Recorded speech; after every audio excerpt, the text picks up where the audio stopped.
mainstream media, government cover-ups. You want answers? Well, so does he. He's Alex Jones on the GCN Radio Network. And now, live from Austin, Texas, Alex Jones.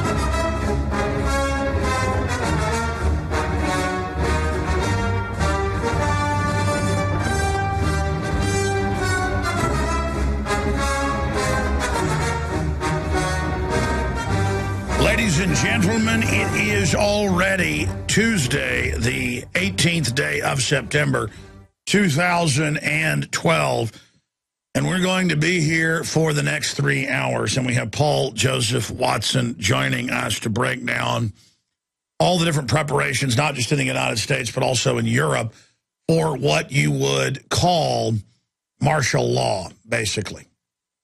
So we're going to be going over all of that today. We are also going to be looking at the ongoing carnage in the Middle East and what's happening with the announcement of unlimited QE and how all that ties together. I also want to analyze the campaign propaganda going on by the Obama system and the Romney system. But I tell you, you've seen Obama come out and say, you didn't build that. To all the small business people and entrepreneurs out there that go through living hell with the regulations and bureaucracy and fluoride population to try to actually build companies and operations. And I'm not a defender of Mitt Romney, but when Mitt Romney is being attacked for showing some semblance of what this republic was built on, you have to defend the ideas that are under attack. And so I will be defending the so-called Mother Jones secret video of him at a fundraiser. Now, it wasn't Obama in San Francisco saying, don't worry, we'll get these bitter clingers that cling to their Bibles and their guns with disdain. He was saying, look, 47% of the population is on government dole of one way or another. And he said they're going to vote for bigger government. And there's nothing you can do about that. And he said, I'm here to represent those of you that actually produce, which isn't really true. He represents the big global monopoly banks that also use government and all the corporate welfare to expand their empire. But his rhetoric is true, trying to get votes. So the fact that that rhetoric is under attack, the rhetoric must be defended because it's very accurate. The globalists know that once they get 55% of the population dependent on government, they will vote to turn their guns in. They will vote to turn your guns in. They will vote to take your property. They will vote to put you in a slave camp. That happens in every communist society, to produce things for them. And the system will let its welfare recipients, corporate and low level, sit there and get fat, doing nothing, or working in a bureaucrat job, wearing a uniform of some type, ordering you around. So this is the model we're going into. It's a hellish society. It's a terrible society. That's where we're going. And so this is basically the establishment striking back against you didn't build that comments of Barack Obama. So when we come back from break, we'll get into that and also a lot of the other top news that is being reported on right now. U.S. Embassy in Beirut destroys classified documents, prepares for protest. CIA-sponsored Taliban attack Camp Bastion with orders to kidnap or kill Prince Harry. Yeah, let's not forget Taliban, Al-Qaeda, all these groups stirred up, created by the globalist, who then says, give your rights up because of the thing they created. U.S. caught creating, that is people that run our country, I should add, caught creating 3 new computer viruses. That's connected to the Obama administration trying to pass their cybersecurity takeover. Anti-Muslim film setting the stage for October surprise and restrictions on free speech. It's all up there at Infowars.com.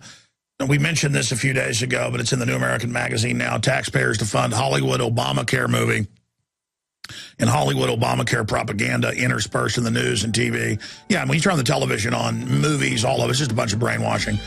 Also, controversial naked airport body scanners to be scrapped for failing to receive European approval. The Daily Mail bemoans the fact they love their naked picture being taken and being microwaved. That and a lot more today, and your phone calls. I'll get the number out coming up. But first, we're going to get to this so-called secret video from Mother Jones. Infowars.com. We are live, ladies and gentlemen. Thank you so much for joining us today.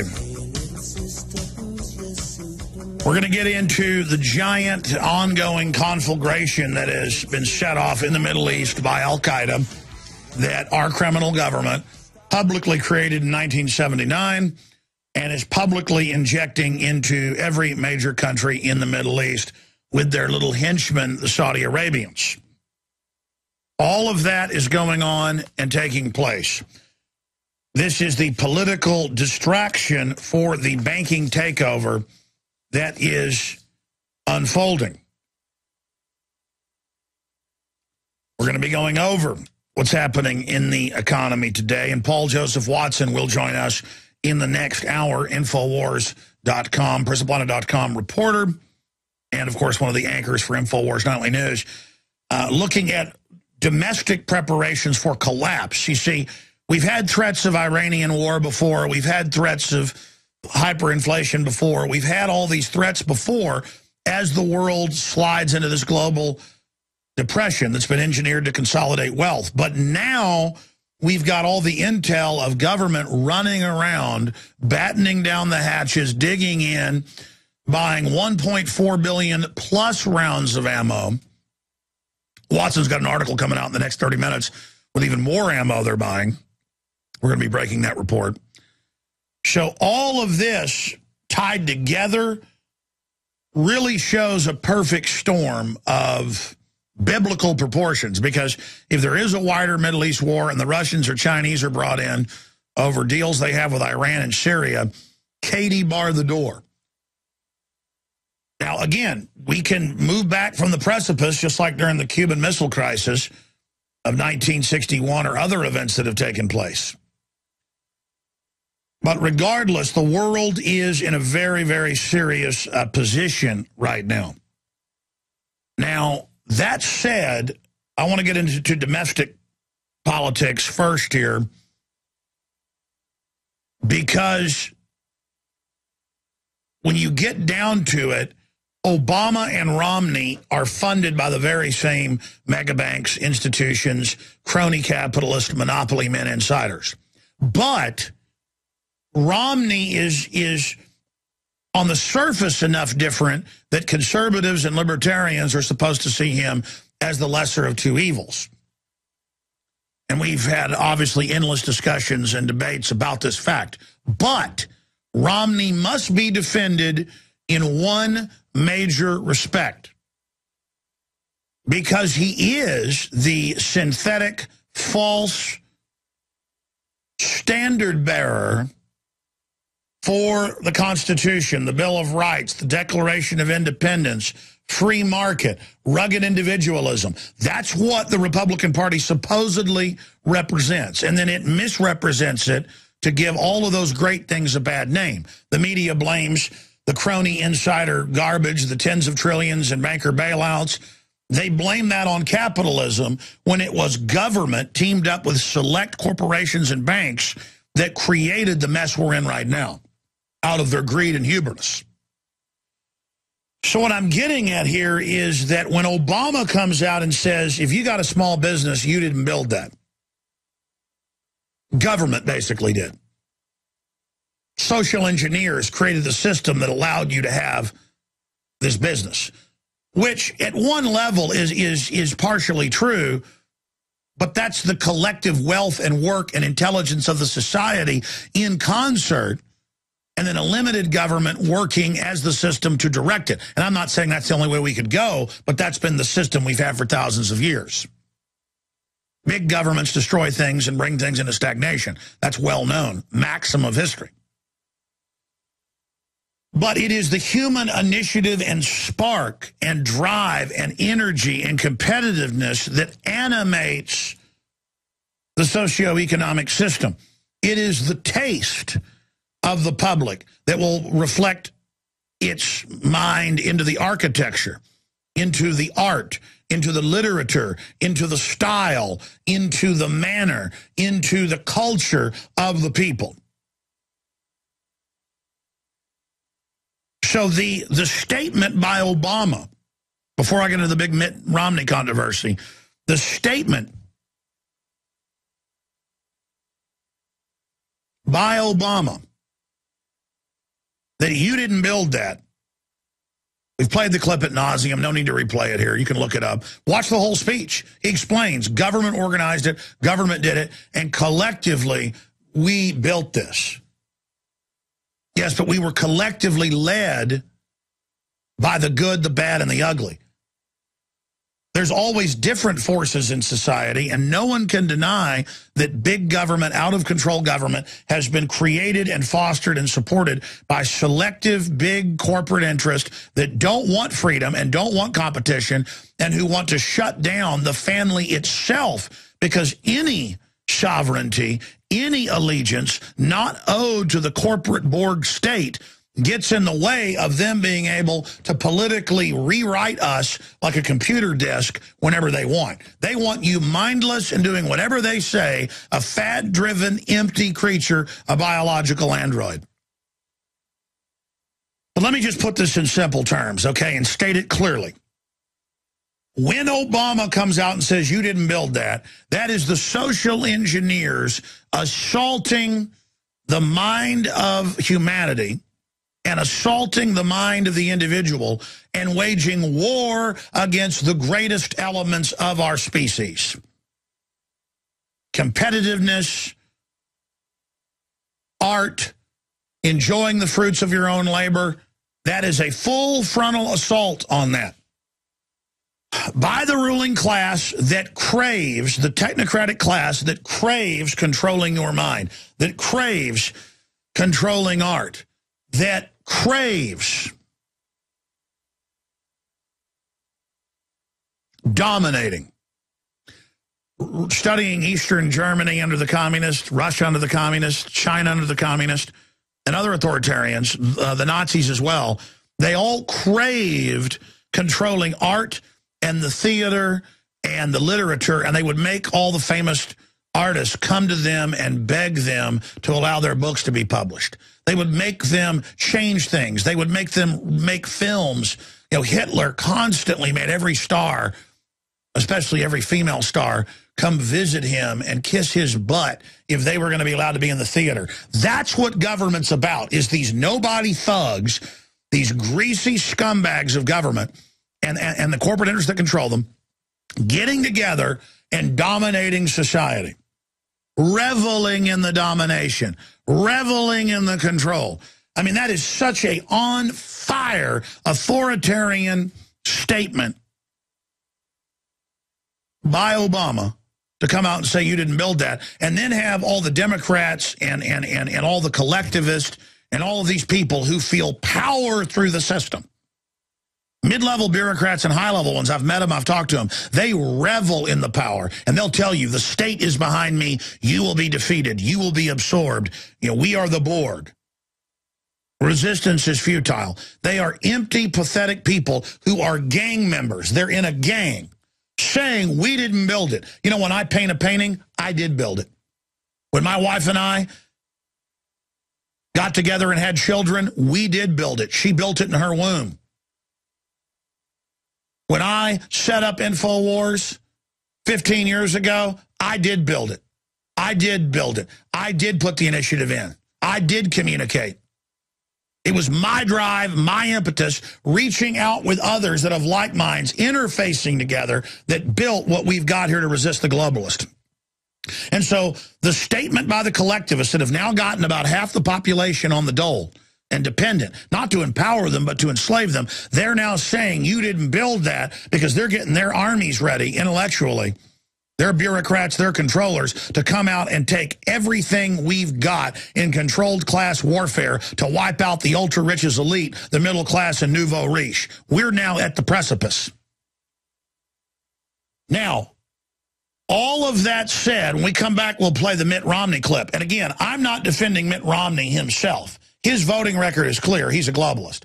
But if they can attack Mitt Romney and say, how dare him say 47% are dependent and they don't care what the government does, they're going to support big government, they're going to support Obama, that's truth. And of course, Romney only says the truth with a group of upper middle class and rich donors. And that scares the system. And by the way, Romney's done the right thing. He's owned it. Romney sticks by victims comment, but calls them off the cuff. This whole liberal system isn't liberal. It's about disempowering you. It's about scaring you about what's outside the matrix, what's outside the dome city. You don't want to go up there. You want to stay down here. It's about Plato's cave. It's about keeping you on the reservation. It's about controlling you. And so now we must defend Romney because this is a fight between forces of total collectivism and slavery and centralization and those of us that understand this long train of domestication that people like Governor Romney helped create. We know Romney's a globalist, but he's taking the place, he's standing in the position of liberty and freedom so they can have controlled opposition. But Obama and Romney are fighting over the levers of power right now, so we have to come out and say, no, what Mitt Romney said is correct, what Mitt Romney said is right. Regardless of who's behind Mitt Romney, we cannot allow them to demonize the entrepreneurs of this country. The problem we have in this society is that people don't know the real definitions of things. They think there's Republican and Democrat.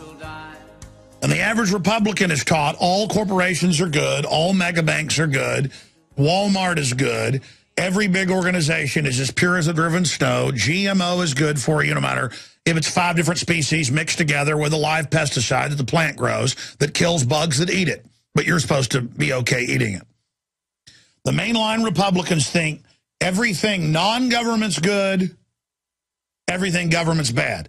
Democrats think everything government is good and that collectivism and basically socialism is the way to go. They tell you, oh, England is so great, we're going to have health care like they have. And you're like, it's absolutely hellish. Do you know anything about it? I mean, 2 year and a half waiting lines for basic surgeries, people dying en masse. I mean, I can show you C-SPAN, their own parliament admitting it. They're like, no, you're a liar, you're a right-winger. So overall, the Democrats, on average, are very naive, childlike weirdos. So I generally, intellectually, would find myself more of what they call right-wing. The problem is the right-wing are a bunch of naive fools as well. Because they don't understand that the big 6 megabanks on record are the ones financing the Nature Conservancy and Sierra Club to take over private property. They're the ones financing the carbon taxes that wrote up the plan. They're the ones that want a corporate hostile takeover, and they're using government to do it. They're using government force through the EU and the national security state in the United States and England to set up a planetary corporate government that openly says your family and your future is serfdom, if you're lucky. So if people don't get smart and get wise to how the real world works, we don't have a future, ladies and gentlemen. And it's so frustrating to now be at the point where these corporatists who said over 100 years ago in National Banking Association publications, you name it, we've read them on air, you know, we've got to take over education. We've got to dumb people down. We've got to reduce the vocabulary. Americans are too smart. They're too savvy. They don't trust the system. This is the robber barons over 100 years ago saying we want to take over completely. And they were being defeated at that time. People were waking up to them. And so they developed all the different programs you see today to domesticate you. They take the middle class's money, give it to the poor people, domesticate them, grow the number of poor people, dumb them down, and then use them to become the bureaucratic force to then take the rest of the wealth of what's left, while the globalists exempt themselves from all the taxes and all the regulations. They think the public is so stupid that they go on the news, CNN, ABC, you name it, and say, Warren Buffett doesn't pay many taxes. Hey, his secretary pays a higher percentage, which is all true because Warren Buffett helped write the laws in the 80s and 90s to do it. Bill Clinton got rid of Glass-Steagall to allow all this to take place. And then Bush continued it, and then Obama continued it. This has all been charted out. And you sit here and you talk to adults, and they have no idea how the world really works. It's so frightening. I don't get some uppity feeling whenever I talk to executives and people and they're ignorant. It scares me. Because if little Alex Jones knows more than most people, even people worth billions of dollars I've had a chance to meet, my God, we're in trouble. That's all I can tell you, because the way the world works is right there, ladies and gentlemen. You got special interest running big government to domesticate society and shut down their competition, period. And if Republicans don't get that through their brains, there goes all the prosperity and there goes the freedom. People ask, who do I work for? Who am I with? What do I stand for? I talk to so many bureaucrats, so many spies, so many agents, so many corporate people, and they say, who do you really work for? You couldn't have done this on your own. Where did you come from? And I always tell them, don't you understand there's some people in this world who don't have to go work through some system to become successful. They become successful because they have ideas that are popular and ideas that make sense. When I come back, I'm going to get into Mitt Romney and this so-called scandal. And I'm not bragging about myself here. When you're in a lie, that's all you see. When you've got your head in a bag, all you see is the bag. Pull the bag off. Take the blinders off. Get out of the box, come out of the cave, come out of the matrix, take the red pill, whatever the analogy is, it's all right there. The elite think you're so stupid, they admit all this in white papers. Read Tragedy and Hope. It's at Infowars.com. All right, Mitt Romney, funded by Goldman Sachs, J.P. Morgan, the same people financing Obama, who themselves capitalize, J.P. Morgan especially, off of running the National Food Stamp Program, and who promote and lobby in government for more dependency. He told the truth privately. You know, I wish Mitt Romney would say stuff like this publicly, that you got 47% of people dependent on the government. And they've shipped our jobs to China. They've put regulations on us to shut things down, to make it harder. And there are a lot of people with disabilities and problems and multi-generational welfare where I understand you're dependent now. I'm not even saying you're a bad person. But the truth is you've been made to be domesticated, just like a domesticated, dog. If you throw it out with coyotes, they're going to kill it and eat it.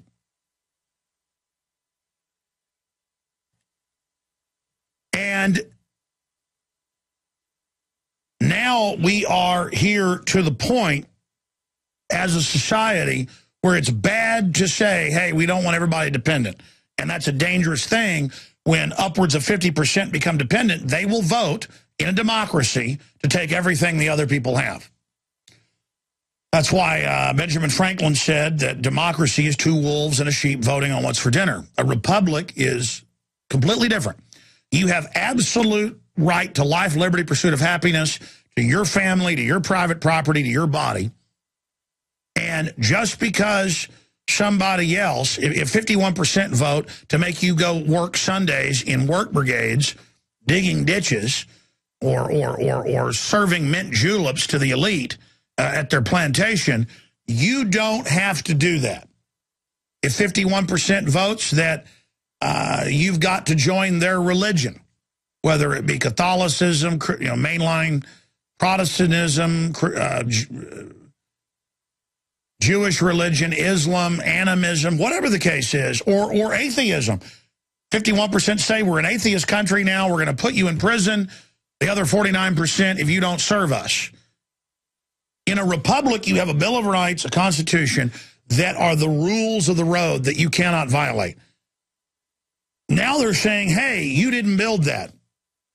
You didn't build that business. You didn't set that up.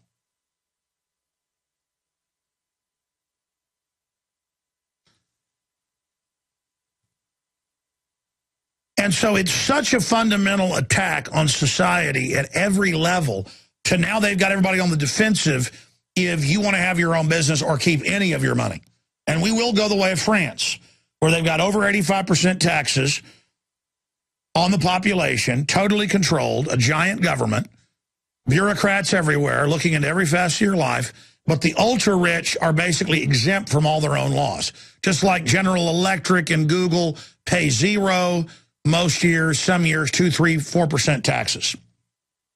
While General Electric lobbies for higher income taxes through the Federal Reserve on the general public because they get the money in corporate welfare and government jobs. The government shuts down the other coal plants that GE doesn't own. And the list goes on and on. So that's where we stand. I know the general audience out there understands this, but we have to get this information out to everybody. Now, continuing here, Romney sticks by victims' comments, but calls them off the cuff. Mitt Romney is sticking by his comments captured in a video at a fundraiser earlier this year in which he told donors that President Obama and his supporters are reliant on government, don't pay taxes, and believe they are victims. Yeah, what, government workers, I've seen numbers, are 2 to 1 going to vote for Obama? The welfare class, it's over 90% is going to vote for Obama? And it's basically game over at that point. You see, that's why they want the 30 million illegal aliens legalized and why Obama has just legalized most of them by fiat. No law, he just did it. Was because the illegals get here and they go and work, but they also get fake identities that the IRS provides them. That's on record. And then go get 3, 4, 5, 6, 7, 8, 9, 10, in some cases per home, hundreds of identities and hundreds of checks. That's why illegal aliens are driving around in the brand new trucks, living in 5, 6, 7, 8, 10 bedroom houses, totally rich, you know, from poor people's standards. Because they say, my name's whatever you want it to be, cop. Go ahead and arrest me. The judge will let me out for $10. That's on record. Police are told don't arrest illegals. If they arrest illegals in Phoenix, the feds come and start an investigation. That's happened there in the county, Maricopa County. Again, it's not that we couldn't have immigrants here, but the immigrants that came to this country and made it what it is busted their butts. Whether they were immigrants from China who've been coming here for 200 years, never hear about them, or whether they were from Germany or Italy or Ireland or England or Romania, or there were African immigrants that didn't just come here as slaves. And believe me, the immigrants that were slaves that were brought here, they certainly worked hard.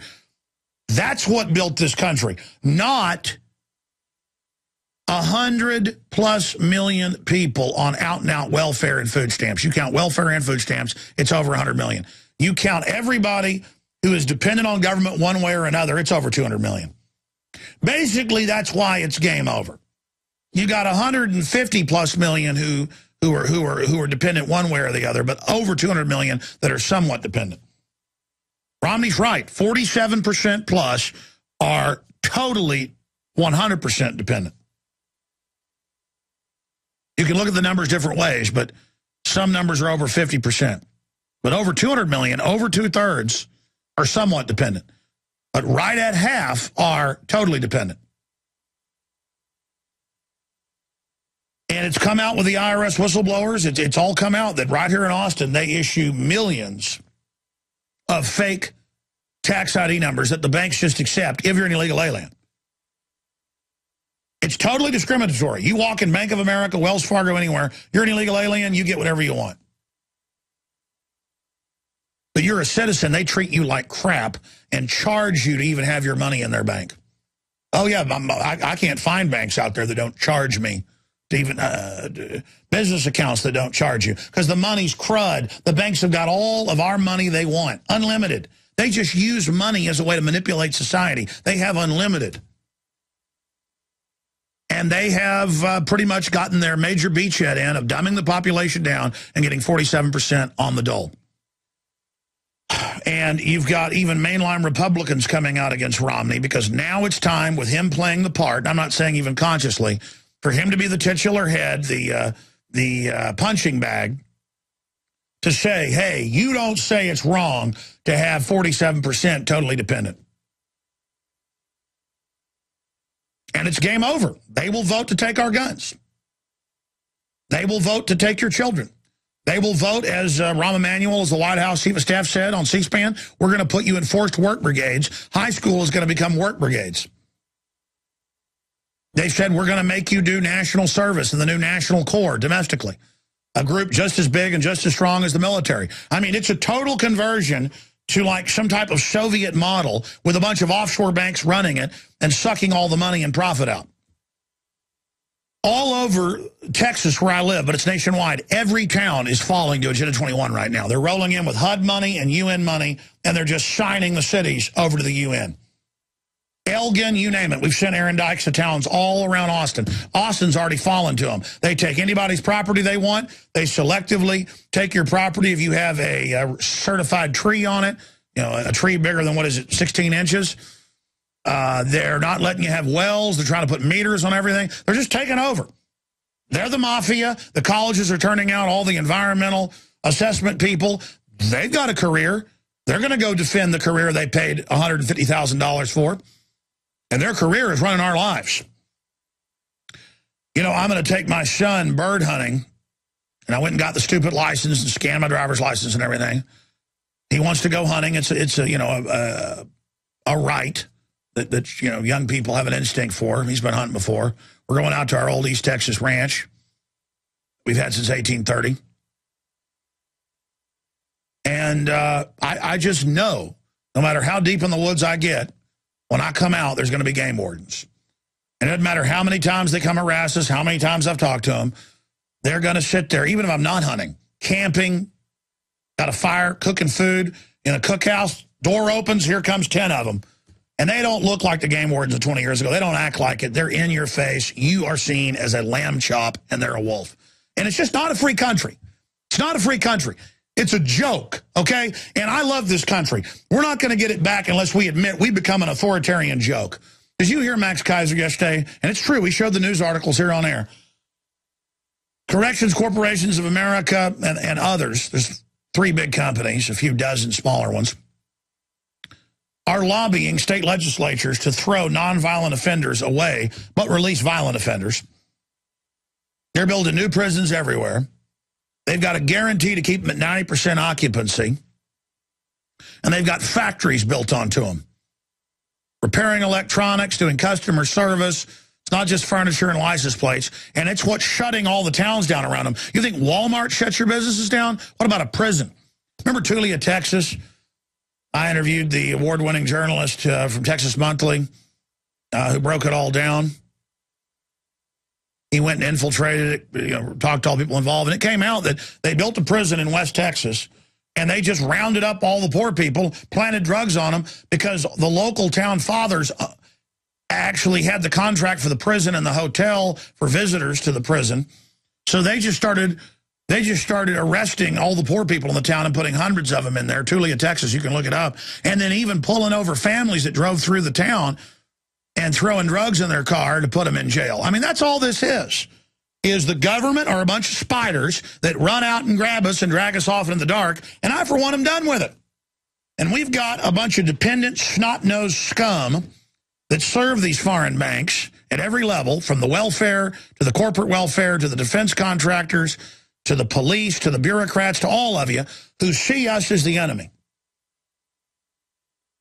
And I'm just so tired of it. I'm just so tired of being around it. I'm so tired of seeing it. I'm so tired of stupid people. I'm so tired of dumbed-down people. I'm so tired of nobodies in their bureaucrat outfits with their clipboards or their uniforms that want you to know they got power. They want you to know you're trash. They want you to know you're their food. And I'm not your chew toy. I'm not your food. I believe in 1776. I know what our forebears went through. And let me tell you something. We're going through something a lot worse right now, and it's going to get a lot worse. And I want to tell all the bureaucrats that serve it something. Your masters are going to implode everything. They're going to take your pension funds. Your good times are going to end. But you won't care, because all you care about is your petty power. I understand that. And your masters know that too, because you're cowards. You're going to go along with everything that happens in this country. The re-education camps, everything. You're going to love it, because you are scum of the earth. Now, I know there are a lot of good people that work for the system and the bureaucracy and the corporate system and all the rest of it. But I'm talking to those out there that enjoy it and are proud of it. It's one thing if you work in the system and you know it's broken, you know it's dangerous, and you know it's bad. But if you think it's all cute and funny and you're dumbed down to the point, or were hired as a bureaucrat because you got a 85 IQ and you just enjoy having power over people, listen, moron. This isn't what America or freedom was built on. Let's go to the Romney clip. Here's Romney. Mother Jones, Jimmy Carter's grandson, reportedly filmed this and got it out. Going in to pay the thousands of dollars to be in the Mitt Romney meeting to say what those business owners, those car dealership and restaurant owners and local bank chairmen and authors and inventors, that's who goes. Engineers, that's who goes and pays $5, $10, $15, $20,000 to sit there at different meetings with Mitt Romney. And then when Mitt Romney gets in there and they say no filming, it's so they can close the door at the fancy hotel and Mitt Romney can say, I know you're concerned about the fact that you understand that when 50+% of people are on the dole, they're going to take over society and you're going to be robbed. And don't worry, I want to represent you. Well, even if he wanted to represent you, he's not going to be allowed to represent you. Because the mega banks he works for want to get rid of you. And middle class, you better get that. You're not going to save America and prosperity and freedom and what we've built that's made all these lazy people be able to sit there on their hind ends all day. We're not going to be able to continue any of this if you don't get religion. And by get religion, if you don't figure out just how much trouble we're in. But the fact that the media is trying to go after Mitt Romney for saying 47% are dependent, so they're going to vote for the dependency party, that's saying it's wrong to tell the truth. Here's the clip. There are 47% of the people who will vote for the president no matter what. All right, there are 47% who are with him, who are dependent upon government, who believe that they're victims, who believe that government has a responsibility to care for them, who believe that they're entitled to health care, to food, to housing, to you name it. But it's an entitlement, and government should give it to them. And they will vote for this president no matter what. And I mean, the president starts off with 48, 49, 40, 30. He starts off with a huge number. These are people who pay no income tax. 47% of Americans pay no income tax. So our message of low taxes doesn't connect. And he'll be out there talking about tax cuts for the rich. I mean, that's what they sell every 4 years. And so my job is not to worry about those people. I'll never convince them. They should take personal responsibility and care for their lives. What I have to do is convince the 5 to 10% in the Senate that are independent, that are thoughtful, that look at voting one way or the other, depending upon, in some cases, emotion, whether they like the guy or not. And Mother Jones first put that video out, and they're very, very proud of themselves. Now, again, when you're looking at what Mitt Romney said, it's not entirely true. People that either don't make enough to pay income tax, you're still paying 10% or so for FICA. You're never going to get that Social Security and the other little fees and things. Your employer is having to match that, so that's money you would have gotten. So whatever your employer is paying you, you're actually paid a higher rate. It's just extra money goes to the government. Also, the income taxes on business, state income taxes, all the rest of it, that gets passed on in the cost of products. So all of you out there that think, oh, you're getting a free ride, you're not really getting a free ride. And by the way, once they have you vote liberty and freedom out of the country, once they get enough people domesticated, they always implode things after, let the giant horde basically be involved in the takeover of society. And then you all get shut down and put in work camps. So, you know, the welfare state is going to be coming to an end very, very soon. Because the bankers are just in the process of destroying this country. Then they'll just move on. That's what the globalists do. Because it's about power, it's about domination, it's about control. We'll give you some geopolitical news and economic news on the other side. Stay with us. The reason we knew what the mega banks were going to do is that for more than 150 years, they've done it in Europe, Eastern Europe, and what is Latin America today. They've done it everywhere. They come and they loan fiat money, paper money to countries. They pay off the dictator or the oligarchs or oligarchy to not pay the money back, and the contract is signed to hand over the natural resources. And then when they don't pay it back, they don't care. They're getting real resources. It's all fiat money to begin with that's written off. But that's not good enough. You go back to the home country, England or the U.S., the empire, Germany, Dutch, Spanish, Portuguese, the different empires, French, and you say, it's really more than 150, but this is really intensified the last 150, 200. Oh, this is all mainline history. We just read it. It's all out there. We loaned to help get our colony going, in Paraguay or wherever it is. We loaned them $1 million of this or that, or in today's numbers, $1 billion of this or that, and they didn't pay it back. Our system is going to go bankrupt, and these banks that signed on to underwrite it are, if you don't bail us out. These bailouts have been going on for hundreds of years. They're not even bailouts. How many times has our government bailed out Mexico after they hyperinflate their currency? And all it is another wealth transfer. I mean, they play on the ignorance. They play on it. There's more than one way to rob a bank. Idiots go rob banks. Smart people go to Harvard, they get degrees, they go work for big hedge funds and big banks, and they sell fraudulent derivatives. Or they pay off the government to shut down factories that they don't own, or coal plants they don't own. That's hundreds of billions a year they're already making just in the last 3 years. Hundreds of billions. Look it up. Hundreds. It's over 200 billion last time I checked. That the select coal companies that are insiders have made since hundreds of plants have been shut down that weren't owned by them. I mean, the power prices everywhere are going off the chart. They're literally a foreign army bombing us couldn't cut off our power like this. We're being destroyed by design. And that's not just rhetoric, it's happening. We're going into a tyranny. Everybody should be upset about this. What about our children? What about being under strongmen? What about being under thugs? What about living in something like that? You should all be very upset, not scared. You should be scared that they're going to take over and win, not scared so you shut up and let them win. Look at these economic articles. I haven't even got into them. I'll get into them after Paul Watson joins us on the geopolitical ramifications for about 40 minutes. Fed's QE infinity. By the way, I coined this last week. I remember saying QE infinity and QE unlimited. I'm not bragging. I just coined so much stuff that I know I said first. Of course, that's really what it is, so someone else may have actually thought of the same thing. I've learned a lot. A lot of times people don't plagiarize you. They have the same understanding. So I don't know, but it's a quote here out of CNBC. Fed's QE infinity will push gold up to 2,400, says Pro. And a bunch of the big groups are saying that. In one of the most bullish gold calls since the Federal Reserve announced a new round of easing last week, one strategist sees 36% jump, there's a whole bunch of groups saying that, to 2,400 announced by the end of 2014.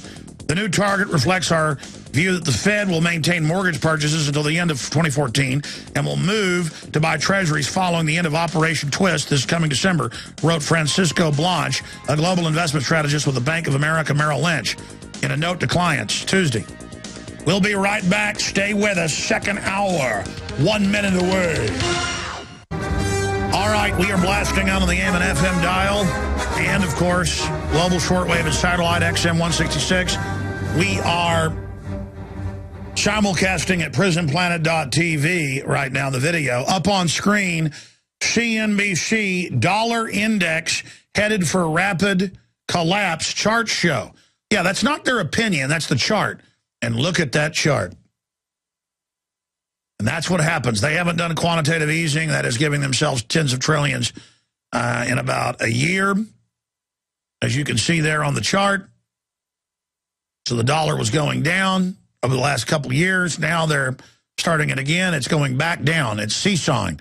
But if you look at a 10-year graph, whether it goes up or down, overall it's going down. Same thing with every other major currency. This is all part of this insider-run market. And just amazing headline also from CNBC. Fed's QE infinity will push gold up to $2,400 an ounce, says Pro. We're going to be breaking that down in about 40 minutes. I've got a whole stack of economic news. that we're going to be breaking down here. And then we'll have open phones in the third hour. I'll do nothing but phone calls in the third hour here today. Coming up, we've got a lot of other news that we're going to be breaking down after the break when we go to break and come back with Paul Joseph Watson of prisonplanet.com and Infowars.com. He also, as you know, is a popular host of Infowars Nightly News when he sits in at least once a week. And so he's going to be joining us coming up after the break because I wanted to get him on about a big article. In fact, it may have already gone up. I think it was supposed to go up by the time he was on with us at Infowars.com, dealing with bullets and the fact that the government has purchased even more bullets on top of the $1.4 billion, and how that ties into all the other preparations for collapse. See, they're always talking about attacking Iran, and they've been attacking Iran through proxy groups and terrorist groups and destabilization groups and Stuxnet worms and cyber-type attacks. But now it's all the domestic preparations. It's the economic meltdown accelerating. That's what adds in to this larger constellation of information. And that's why I feel a disturbance in the force, or the spidey sense, to use popular culture nomenclature. Watch your six, Big Daddy, is what I'm saying to everybody out here, because we're getting a lot of flack. Those of us that promote liberty and freedom, we're seeing big pushes for cybersecurity that even CBS News, CNET reports will curtail freedom and tax the internet. I mean, it's just authoritarianism in general is rolling forward real fast. And it's not going to be good for anybody, including the elite long term. But they're so competitive, they're so paranoid, they're so dominant that they want it all. Because they don't really have a total world government yet. They're kind of jockeying for it.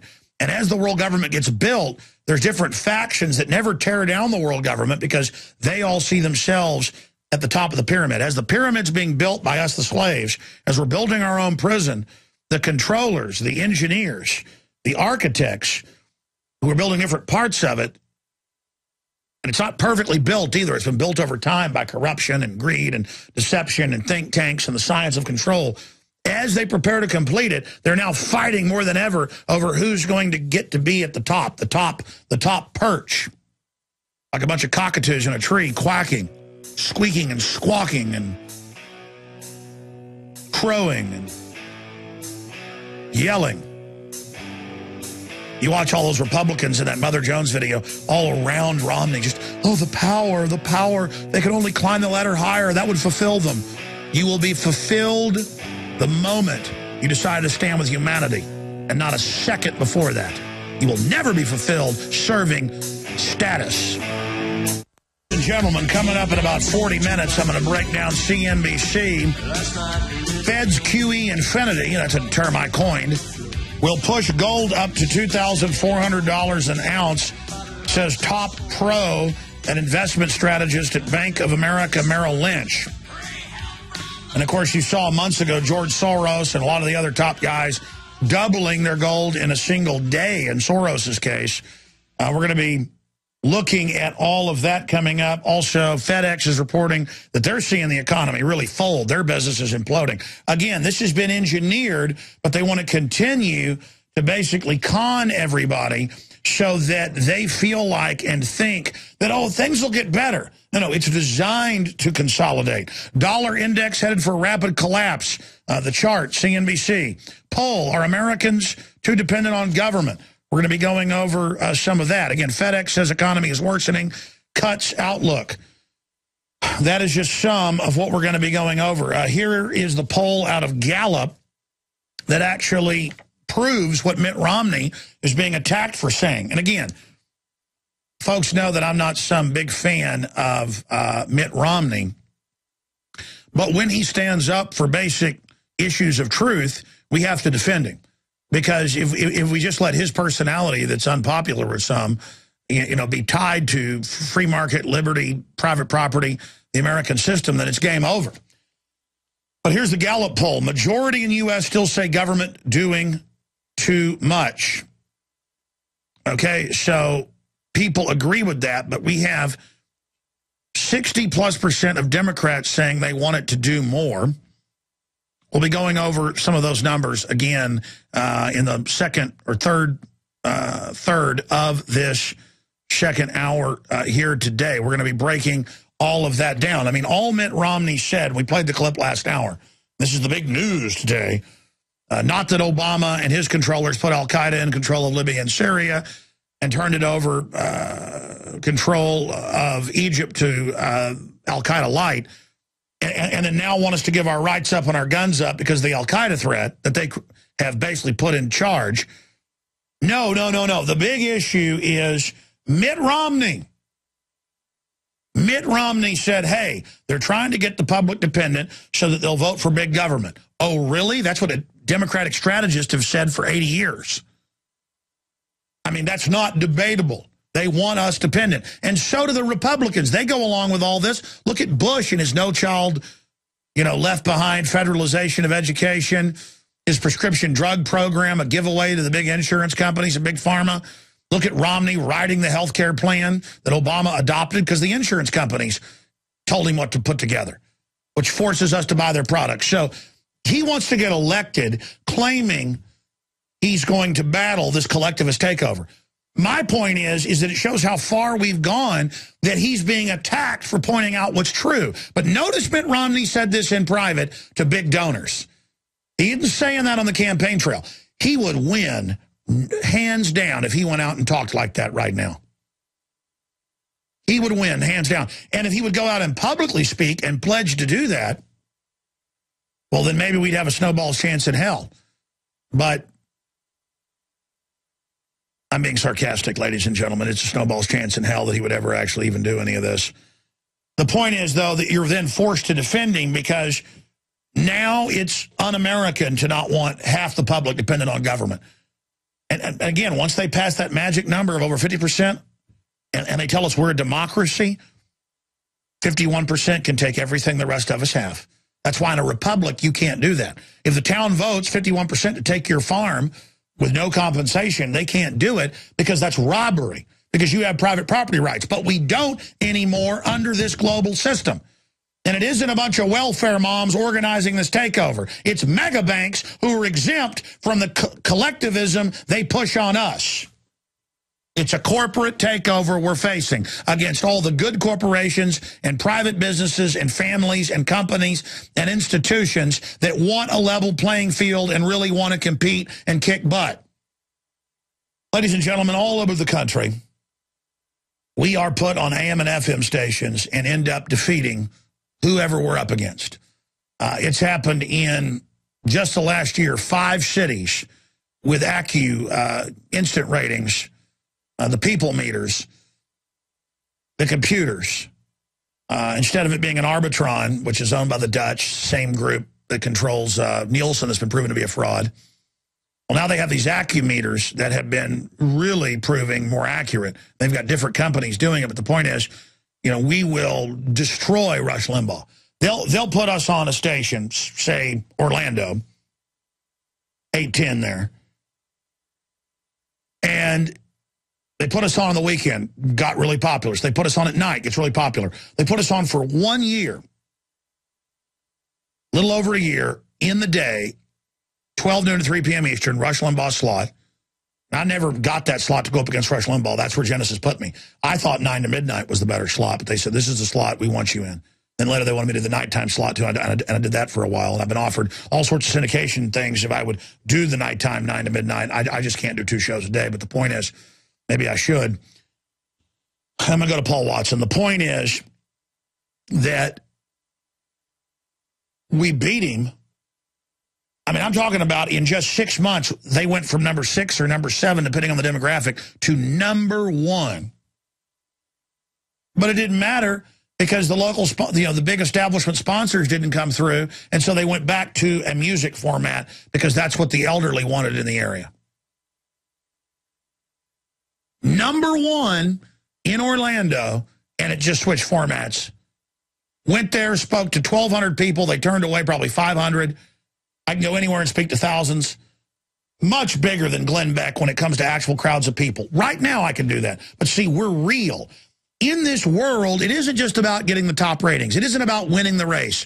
It's rigged to a great extent. But the internet has begun to change all of that and create more of a level playing field. And so the establishment is coming in trying to censor and control the web now because the system can't stand the fact that real intellect and real understanding can trump all of their big money and propaganda.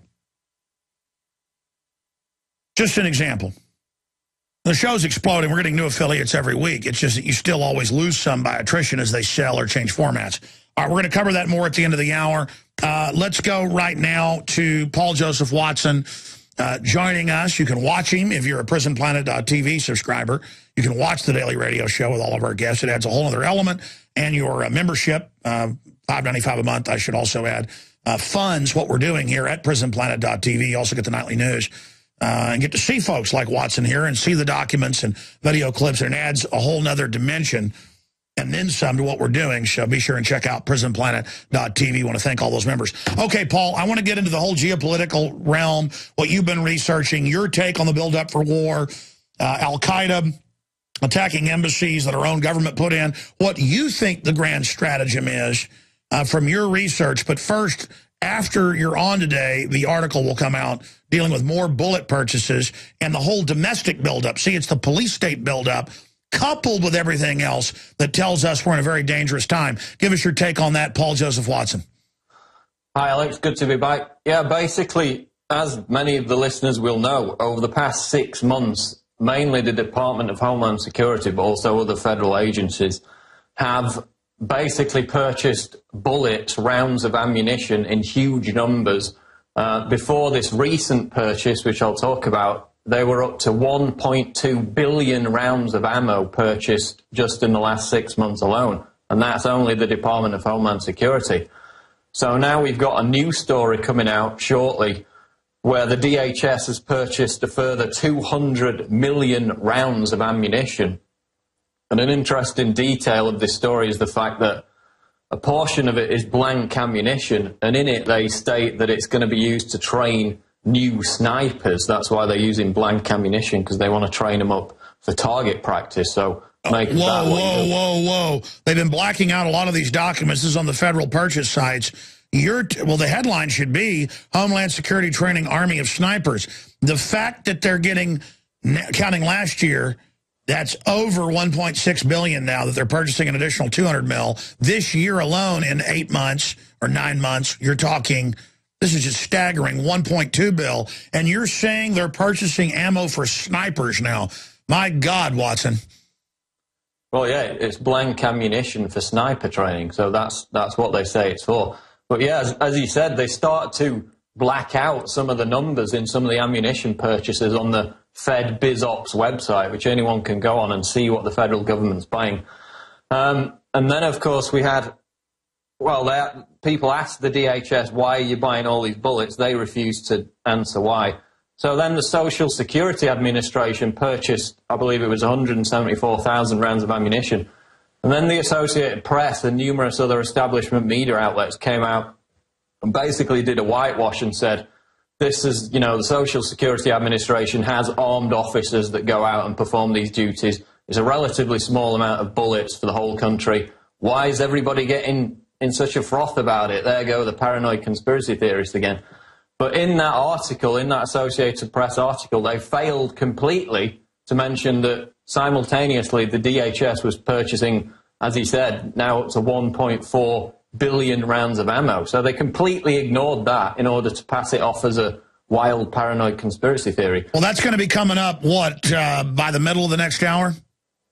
Yeah, I'll be getting that article up on Infowars.com. All right, well, this is huge news. We're going to go to break and come back into the geopolitical, but I'm begging our listeners and our media friends out there in talk radio, you name it, to get this article Paul's putting out and get it out, because the media responded with thousands of articles in the last month saying we basically made all this up and we have all the proof, and straw-manning it down to 174,000 rounds.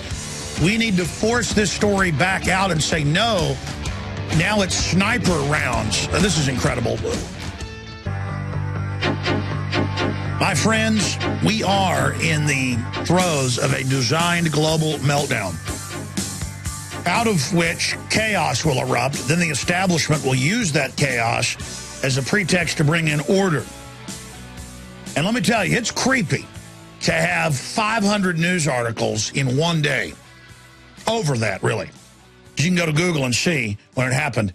I mean, for weeks on end, this has been going on for almost a month, saying that, you know, there's no bullets or it's only 174,000. Always focusing in on that and saying we're making a big deal out of 174,000. When we're making a big deal out of 1.4 billion since last November till now. That's 10, 11 months. And now Watson's done the math just this year with an additional 200 million, a bunch of them for snipers. Just the magnitude of that, 1.6 billion. Billion. They are digging in like it's the end of the world. Now, I'm not saying it's the end of the world, but something's going on. Watson, I'm going to shut up because we only got you to 45 after that. I got to get into the financial news. But continuing with all the stuff going on in the world, I wanted to get you on a few days ago, but you were busy, so now you're here with us, about all these articles about al-Qaeda and the jihadis and burning down American flags. Go over the news, but give me your gut, because I've learned over the years, knowing you 11 years, you've worked with us, you're a smart cookie, one of the smartest people I know, especially for your age. What are you, you're not even 30 yet. Watson, what do you make of all this? I mean, what do you think's getting ready to happen? Well, I think it's abundantly clear, if we want to take it from what happened last week, that the attack on the consulate in Benghazi and the killing of the ambassador had nothing whatsoever to do with this idiotic 13-minute YouTube video released by a convicted felon who was a former informant for the federal government. And it's not even a film. Nobody's actually seen the full film. It's a stupid 13-minute YouTube video. And I mean, it's so bad you'd think it was supposed to be a comedy. I compared it to a situation where, you know, if the Muslims are rioting over this, then Christians should riot over Monty Python's The Life of Brian. I mean, that's how pathetic and ridiculous this video is. And actually, it's funny that you can get away with portraying Jesus as, you know, a paedophile, a rapist, whatever you like, in the West. People have made entire stage shows in London about it, and nobody batters an eyelid, but a badly made 13-minute YouTube clip supposedly insulting towards the Prophet Mohammed, when in fact all the insults were dubbed in afterwards. You can clearly see that. And the whole Middle East is in uproar. But the embassy attack, we know, was planned way in advance. US had prior knowledge, of course, because they armed and funded the very same people in Libya who carried it out. And it's the same people who flew al-Qaeda flags over courthouses in Benghazi, the same people who are flying those same flags now, even as CNN says it's not the al-Qaeda flag. They actually put out a report claiming that the black flag with white lettering isn't the al-Qaeda flag when everybody recognizes that it is. So they're trying it's to cover so well known in the Middle East, it's like saying the Texas flag isn't the Texas flag. And, of course, don't forget your other report where the New York Times and CNN were saying that they were parading the ambassador through the streets trying to rescue him. And I heard that again on TV last night. They're still pushing it. No, you've got a bunch of guys sticking a camera in his face, shouting Allahu Akbar, giving each other high fives, fist pumping. And the New York Times came out and said, look, they were trying to rescue him. So they're trying to cover up the fact that these terrorists that the Obama administration put into power in Libya are now attacking your embassies, United States embassies. But that's not to say, on the flip side, that a huge number of these protests we now see around the Muslim world are not being driven by this stupid Mohammed film, because it's taken on a legend of its own. The media by the media, exactly. By the media saying it was the cause. It's like a green light to go crazy. Yeah, because a lot of these Muslim clerics are telling everyone to riot over it. You had the Hezbollah leader just yesterday saying everybody should go out and riot. And now they're talking about destroying classified documents at the U.S. Embassy in Beirut. They're expecting that to be stormed in the coming couple of days. So it's partly contrived, but it's partly the fact that these Muslim leaders are telling their followers to riot. And that's stupid, because if they see how ridiculous and stupid this video is, you know, they wouldn't be fussed about it at all. So And, you know, it's been released by a federal informant, a convicted criminal that's worked with the US government in the past. So I just find it interesting that these Muslims will attack embassies and riot over some sophomoric YouTube video, but largely stay silent, you know, when 1 million plus Iraqis get killed, or when, you know, the United States is helping to execute heads of states in places like Libya. Well, so, it's like Americans get upset about football games. I mean, we've been trained to only get upset when the mainstream media tells us to. We'll be back to break more of this down with Paul Watson and get into the Iran situation. Is World War III looming? My friends listening all over the United States and all across the planet, as well as ships at sea, we reach conservatively 10 million people via radio a week. And that's not even counting a bunch of other. In fact, I'm being conservative. It's way more than 10 million. It is a great honor. It is a great responsibility. We certainly don't have all the answers, and I'm not perfect, but I'm trying the best I can. I got a pure heart. I love God. I love freedom. People ask, who do I work for? I work for you. Because if you're going to have a good life, I'm going to have a good life. I believe in win-win. I want justice. I want a level playing field. I want to be able to have a future for my children.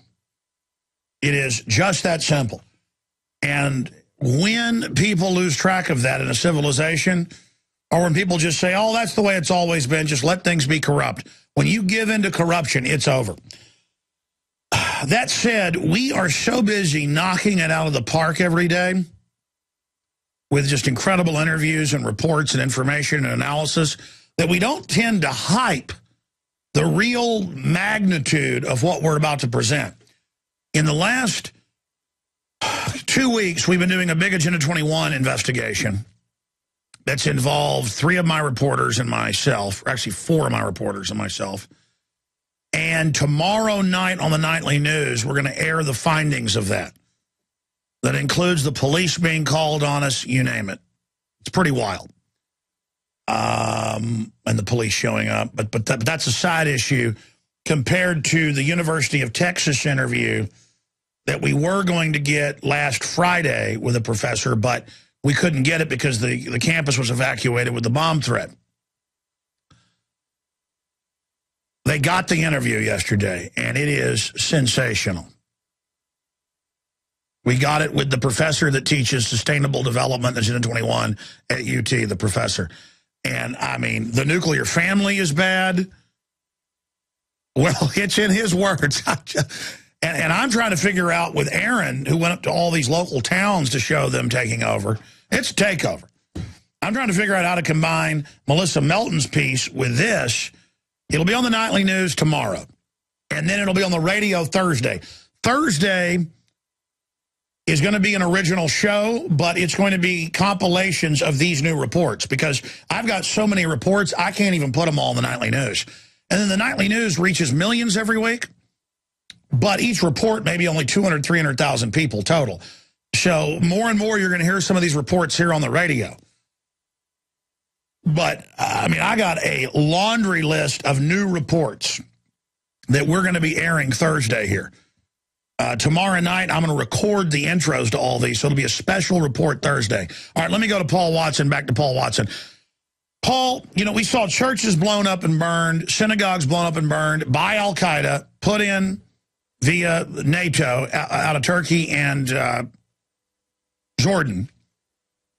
And then the media has it in the news, but it's in the back of the paper. And then we're unpatriotic if we don't support al-Qaeda, blowing up churches, desecrating crosses, dressing up in Orthodox priest outfits. You know what? Free reign has been given to attack Christians. And here's the deal. I don't sit there and attack Muslims in general. This clash of civilizations is being orchestrated. But the Muslims do take some of the blame and need to understand that running off wildly to decry Christians all day and desecrate crosses and all this is offensive. And I think that's where you were starting to go. Where is the media, when you did the reports, showing al-Qaeda's own videos blowing up churches and desecrating crosses? Again, it's not just the radical Muslims. It's the scum that runs our country. They're anti-Christian, and they're giving the Muslim extremists free reign to walk all over us, Paul. Well, I mean, that's the point. These extremists are a very tiny minority of Muslims. Most Muslims actually like Christianity. They want to get along with people. I mean, the Pope's visiting the Middle East this week, and there's pictures everywhere of Muslims posing with the Pope, posing with photographs of the Pope. But you don't see that in the media. It's not up there because they're pushing this clash of civilizations. But as you said, a lot of the Muslims actually have to harbour some of the blame because they're going out and doing this rioting. They're being told to do it by their leaders. And most of them haven't even seen the stupid video that's causing it all. But how it ties into Iran, which is what you were getting into before the break, you remember, I think it was last year, we had the story where basically the neocons came out through a number of different publications and offered Obama a deal. They basically told him, if you throw America's weight behind the Israeli attack on Iran, we will support you. That's what they said. Now, in the last few weeks, as it appears that, you know, Obama's starting to get cold feet, refuses to meet with Netanyahu on this scheduled Iran attack as all the big armadas and ships sail towards there. It seems that this contrived phony outrage in the Middle East is being pushed for that exact purpose, to crucify Obama on his failed foreign policy as a last, you know, desperate push for the neocons to get their man in. So it is a kind of jockeying for position amongst the two-party gang system, as Webster Tarpley said on your show a couple of days ago, and I had that thought last week, that it appears as though they're trying to make Obama appear like Jimmy Carter because he's starting to get cold feet on the Iran attack. And it's a last gasp effort by the neocons. Because if you look at the actual betting, not the polls in America show Obama has been in front with a lead of about 3 points. That's probably narrowed in the past couple of weeks. But if you look at the actual betting websites, and it's illegal to bet on the US presidential election in the United States, but the UK bookies rarely get it wrong. And they're saying that Obama has a 70% chance of winning the election, and Romney's down at 30%. So if you look at the actual betting figures, it seems clear that Obama's the favourite, and this contrived outrage was an attempt by the neocons to sacrifice him on his foreign policy, turn him into a figure of ridicule, Jimmy Carter-style figure. And that's where it's going. And again, they're using the radical Muslims to do it. Well, look, I'm not obviously into lesser of two evils or pick your poison, you know, cherry-flavored cyanide or grape-flavored cyanide. But you've still got to look at these two guys and the power structure behind them. And Obama, it's a bunch of Chicago globalist, anti-gun, anti-family, socialist, you know, Agenda 21 in hyper-warp, which I absolutely hate and just loathe. So it's like asking me, do I want to jump in a wood chipper, or do I want to, you know, jump into a giant vat of piranhas?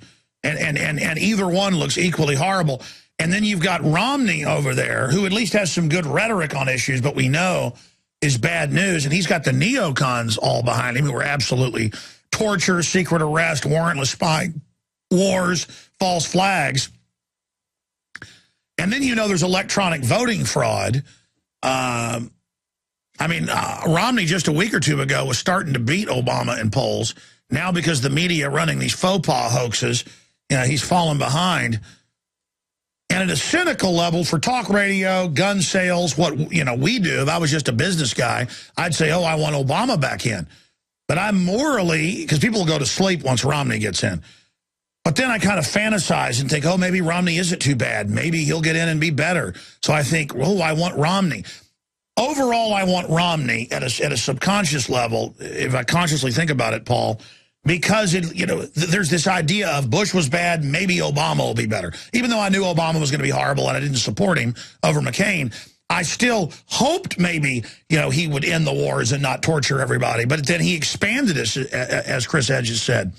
The Pulitzer Prize winner suing over NDAA, and we have some news on that. And so, you know, now you just kind of hope, well, maybe Romney, maybe we'll change, you know, rearrange deck chairs on the Titanic. But I think that answers my question. It's all rearranging deck chairs. I want your take on that, Paul. But here is this really serious news. Obama wins right to indefinitely detain Americans under NDAA. This is out of RT. It's getting almost no news. It happened late last night.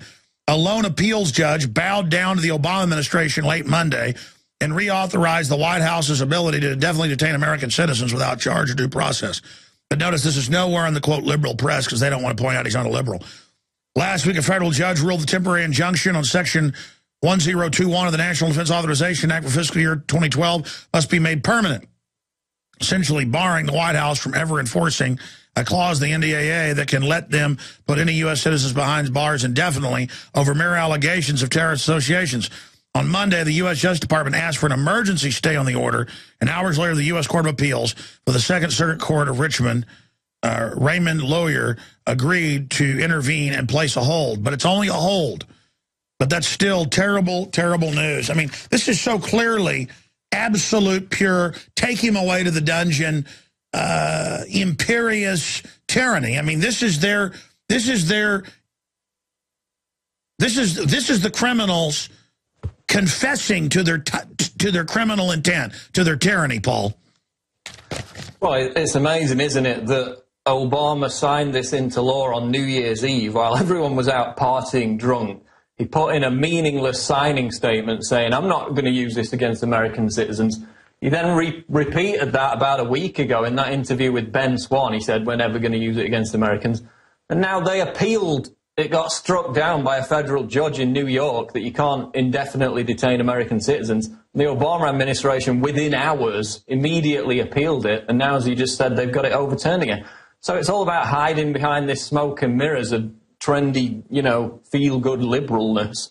And they're the ones all along pushing it. In fact, when it was passed, Levin in the Congress said that it was the Obama administration that specifically demanded the indefinite detention provisions pertain to American citizens. They tried to take out the language. The Obama administration said no. So they've been pushing it all along, and it's no surprise that they've, bitten back against this New York judge's ruling. Well said, Paul. Thank you for coming on and reporting here on the radio for us. I know you'll be doing the nightly news later this week. And we appreciate all the fine reportage you and your brother as the dynamic duo are engaged in over there at prisonplanet.com and Infowars.net, one of the auxiliary sites. Any other tidbits you'd like to add? And again, what's the ETA on your 200 million bullet story? ETA is probably about an hour from now. Just wanted to throw in a last thing about Syria because it all ties in. Basically, we had the article the other day, Syrian rebels burn US flag. And it illustrated the fact that these rebels are gleefully accepting their role as, NATO and US pawns on this grand chessboard. Because the situation in Syria boils down to the fact that, as Dr. Jacques Beres of Doctors Without Borders reported about a week ago, and this is an independent organization. He was actually in Aleppo treating the opposition fighters, the opposition militants. And he said that 60% of them, 60% were not Syrian. They were foreign fighters. So, imagine for a moment that China sends in PLA troops to radicalize and arm Occupy Wall Street protesters in America, or Tea Party insurgents, whichever you like. And suddenly you've got 40% of Americans backed up by 60% Chinese PLA troops attacking government buildings, carrying out bombings, assassinations. Would that be a genuine, organic, grassroots American revolution? Well, no, it would be a hostile takeover by a foreign nation. And whether you support them or not, the US government would be within their rights to repel that with all the force. And yet, the establishment media tells us that these Syrian rebels, most of whom in some cities, not all, aren't even Syrian, that it's an organic grassroots revolution of protesters and demonstrators who have, just by accident, I suppose, commandeered tanks and fighter jets and are attacking the government. Imagine if that happened in America, what the reaction would be. And again, you've had the Guardian reporting that Al-Qaeda meets with them, trains them how to make bombs, trains them how to carry out terror attacks. You've had other British reporters who say most of the accents these rebels had were not foreign. Some of them were English. They've got Muslims from Birmingham who are actually fighting on the side of the rebels. So how that can even be called an organic uprising from within the country? When it's purely a proxy invasion. Great job, Paul Watson. Again, about an hour from now, your big report will be at Infowars.com and PrisonPlanet.com. I don't know the headline to go with. Let's not give it out on air yet, but, DHS now buying 200 million rounds, sniper rounds, or DHS has now purchased 1.2 billion in just the last year, or DHS is purchasing an additional 200 million rounds, now up to 1.6 billion in the last year. I mean, or it's all just incredible. Thank you, Paul. Thanks, Alex. Just absolutely amazing. Okay, I want to get into some economic news here, but I first want to show this graph that Breitbart.com is reporting on here. And this is why mainstream media is supporting web shutdowns, free speech shutdowns, because they can't compete. And I want to show you a graph here. This is newspaper advertising revenue adjusted for inflation 1950 to 2012. And you can see here web advertising in the center line, if you're watching on prisonplanet.tv, is only a little bit above print collapse.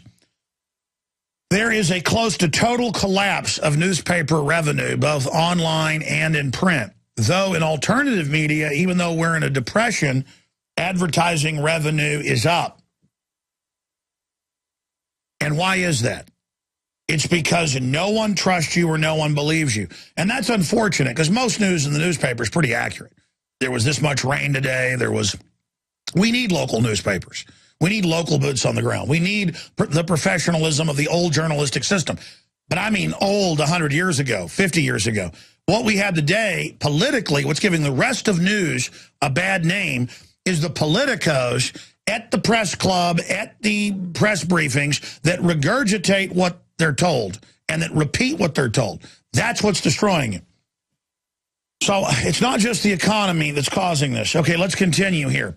Getting into the economy. We're going to skip this break because this is so important, this network break. Feds, QE infinity will push gold up to 2,400. That's CNBC.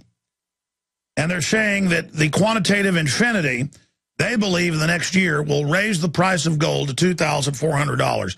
That's Francisco Blanche, very respected global investment strategist with the Bank of America Merrill Lynch, in a note to clients.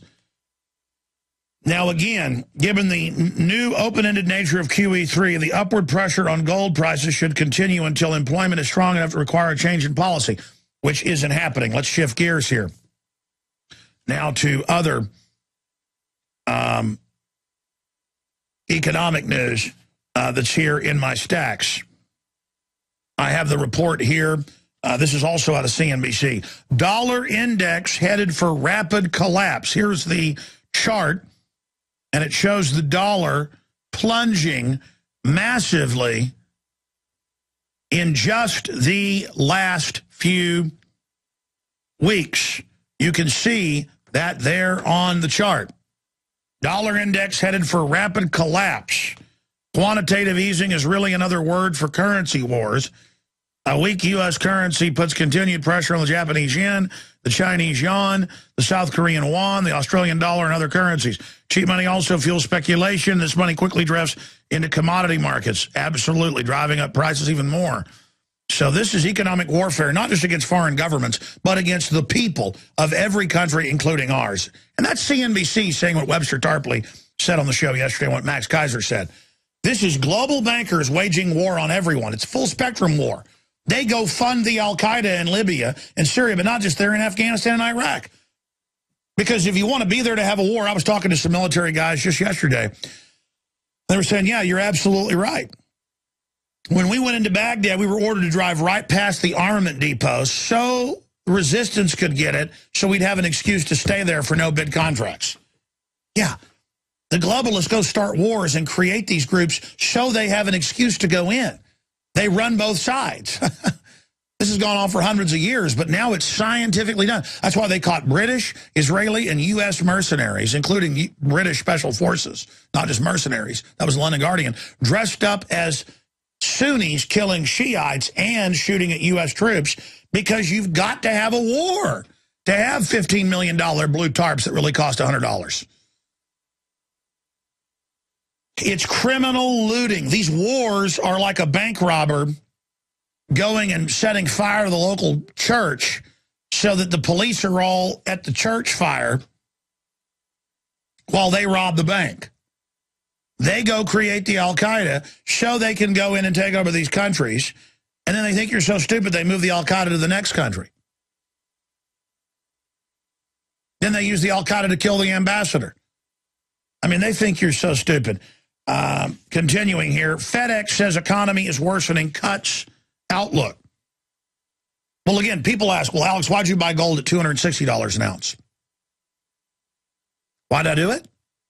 Because I knew that they were beginning a policy of devaluing the currency 11 years ago. And now here we are. The dollar in just 11 years has lost massive amounts of its value. Depending on the chart, it varies. Everybody knows that's happened. Now it's accelerating that loss, and other currencies are, and commodities, because of the speculation of all our tax money that's given to foreign banks. They go, we'll fix the economy, give us tens of trillions more to their operatives who they've put in the governments. Not just ours, but every government. This is global government. It's mega banks robbing you and giving tiny amounts of chicken feed to the welfare crowd so they think the government's their friend, so they can have them vote to take the rest of our money. FedEx says economy is worsening and says that, yeah, their shipping is going way down, and that's a great gauge of the economy, even going into the Christmas season. And so they're cutting their outlook. I want to bring Ted Anderson up because he's been talking about this forever. You know, when gold went up to almost $2,000, I didn't sell it. When silver went up to $50, I didn't sell it, even though I bought most of that silver at $5. And what have I been doing when gold was driven down to $1,500? I was buying it, and silver. A little bit here, a little bit there. You see, because I knew the laws of economics. And so, yeah, George Soros started buying a month ago. I said, watch it go up. Gold's up again today. Gold's up, what, $200 the last few weeks? Because the dollar's being driven down and all commodities are going up. This is an economic war, a wealth transfer happening. How do you protect yourself? Well, I believe you do it by getting gold and silver. Let's bring Ted Anderson up here for a report on this.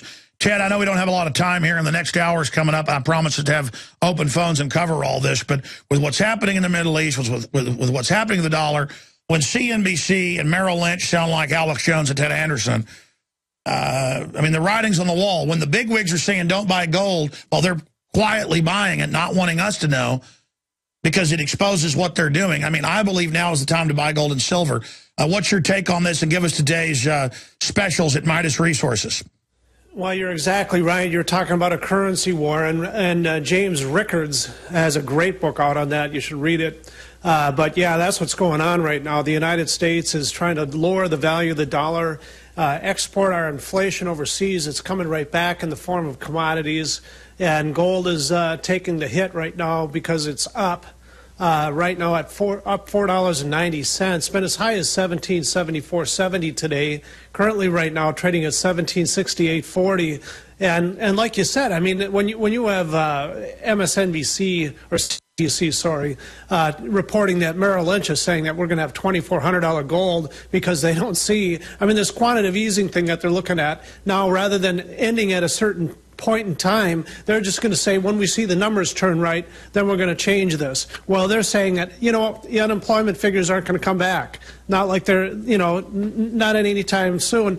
They're talking about 2014, that they're looking for $2,400 gold, 2,000 before the end of this year. So, yeah, there's a lot of stuff that's going on. Alex, that book and silver dollar deal that we put together with the Obama deception, the American dream, and the dishonest money book, that particular offer, I had to raise it to $72, still way below what you'd buy silver dollars for. And when you add in the books and the videos, I mean, it's just a monstrosity. Well, let's explain, Ted. Let's explain.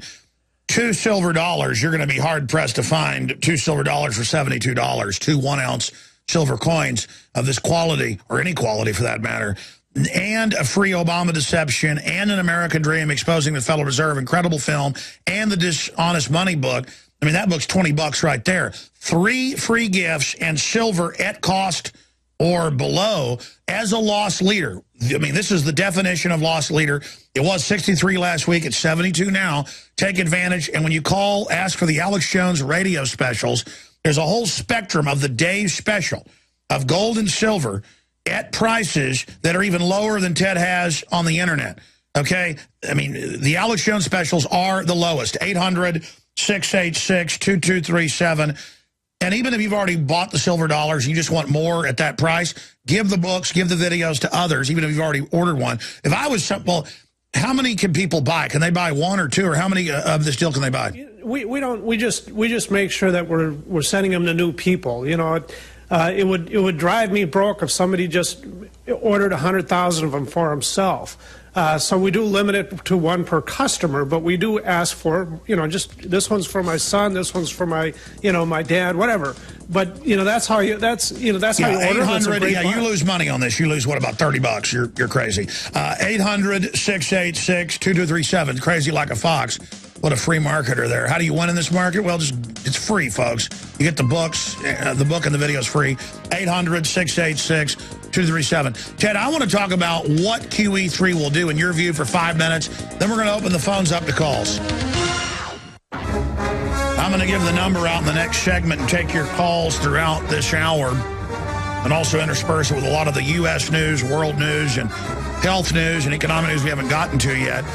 We've discovered all over the United States, we already knew this, but we've got all the documents, the Agenda 21 groups taking over the cities and towns are really the toll road companies. So they've learned they've got to just take over the governments if they're going to make you pay them to drive down roads that are already paid for. What we're discovering is even worse than we thought. I was just talking to Aaron during that 1 minute break. It blew me away. Ted Anderson, we were just talking about gold and silver and also pitching it at people, incredible deals. I want to get into the writing on the wall. I mean, when Merrill Lynch and Bank of America are saying, yeah, for the next few years, things are just going to get worse, while the media says everything's fine, we're going into a depression. Gold and silver are only going to go up if they continue to hyperinflate. I mean, what does QE Unlimited mean? You know, $85 billion a month, just giving it to the bankers. What do you expect that to do? Well, one of the very first things that are occurring right now is Egan-Jones, a rating service, just downgraded the U.S. currency, or downgraded the U.S. bonds. They used to be AA rating. Of course, they were AAA rating before Obama got into office. Now they're AA. Well, they just dropped them down to AA minus, which means that it's becoming a riskier investment to be investing in U.S. government securities. If you're sitting in long-term bonds, of course, if you have inflation, the value of the bond is going to go down when the interest rates rise. The very ability for the United States to be able to pay back these bonds in valuable currency is becoming a problem, and that's why they're downgrading. It's going to take savings away from the people that have worked very hard. Anybody that's sitting on a pension plan or a 401k plan, an IRA, it's going to drive that value down. And, you know, it makes it very difficult for people that have worked their years.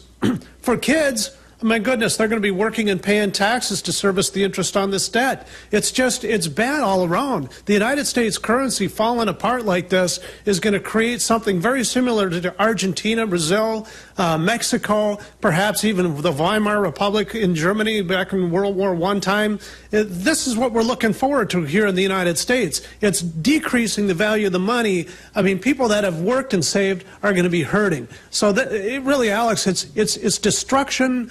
And it's taxation without representation, and it's very difficult for people to get along. Unemployment numbers will not drop because of this. It'll go up. It creates instability in the marketplace, malinvestment, bubbles in various different places of the economy, and those bubbles burst, and it just creates, you know, it's stimulus on steroids. I mean, the reason why we got the Fed in the first place, at least the reason why they say they exist, is so they can stimulate the economy when the economy needs stimulation and slow down the economy when it's growing too fast. But what's been going on is they've created the business cycle and put it on steroids. It's like it's on crack now. They're creating way too much volatility in the marketplace, and there's no stability. How in the world can anybody in any business predictably run their business and expand in this type of a market? They can't. And by the way, Ted, that is not hype what you're saying. We're looking at Argentina, Weimar Republic, maybe even Zimbabwean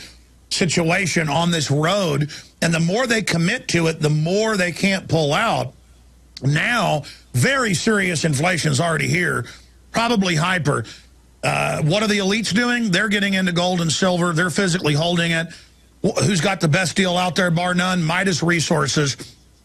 Give them a call. We've only got 30 seconds. What are some of the best coin deals you've got, Ted? Well, right now, the best deal that I think we have is the Walking Liberty half at $16.95, but the Frank is at $3.86. Small pieces of gold get into the old 20s and 10s. $10 Liberties right now are at $11.05. There's a lot of things that we have, Alex. Absolutely. 800-686-2237. My job is to win, win, win, where everybody wins. So I tell you what I believe, what my research has shown, what I'm doing. Is any of this perfect? Nothing is, but we're doing the best we can, and I think we've got a pretty darn good track record of predicting what's happening. Get into gold today, folks. 800-686-237. Back live, ladies and gentlemen. Open phones in this hour on any of the issues you've heard me covering in the last two. Our government publicly putting al-Qaeda in charge all over the Middle East, allowing them to blow up buildings, churches, attack embassies, shoot innocent people, cut Christians' heads off, throw them off buildings. It's not even a news issue. It's like, oh, we better give our rights up. Look at the Muslims, when our government is the criminal group helping them, just like Obama shipping guns into Mexico to blame the Second Amendment. You've got the media saying Mitt Romney's evil for saying 47% of the country is totally dependent, and so we'll vote for more government. Well, yeah, if you allow the public to vote themselves out of the Treasury, they will vote themselves everyone's wealth and destroy the mechanisms of production. That's what America was founded on, stopping. And if you don't like that, you don't like America. And again, I'm not even defending Mitt Romney, but we have to defend him when he tells the truth in a private meeting, and they attack him for it. This is secret information, Mother Jones calls it, because Romney won't say this in public. He needs to go. So, oh, it's secret. He had to say it in secret now, with a bunch of top donors of what anybody with half a brain already knows. You want to give us your take on that? The toll-free number to join us, 800-259-9231, 1-800-259-9231.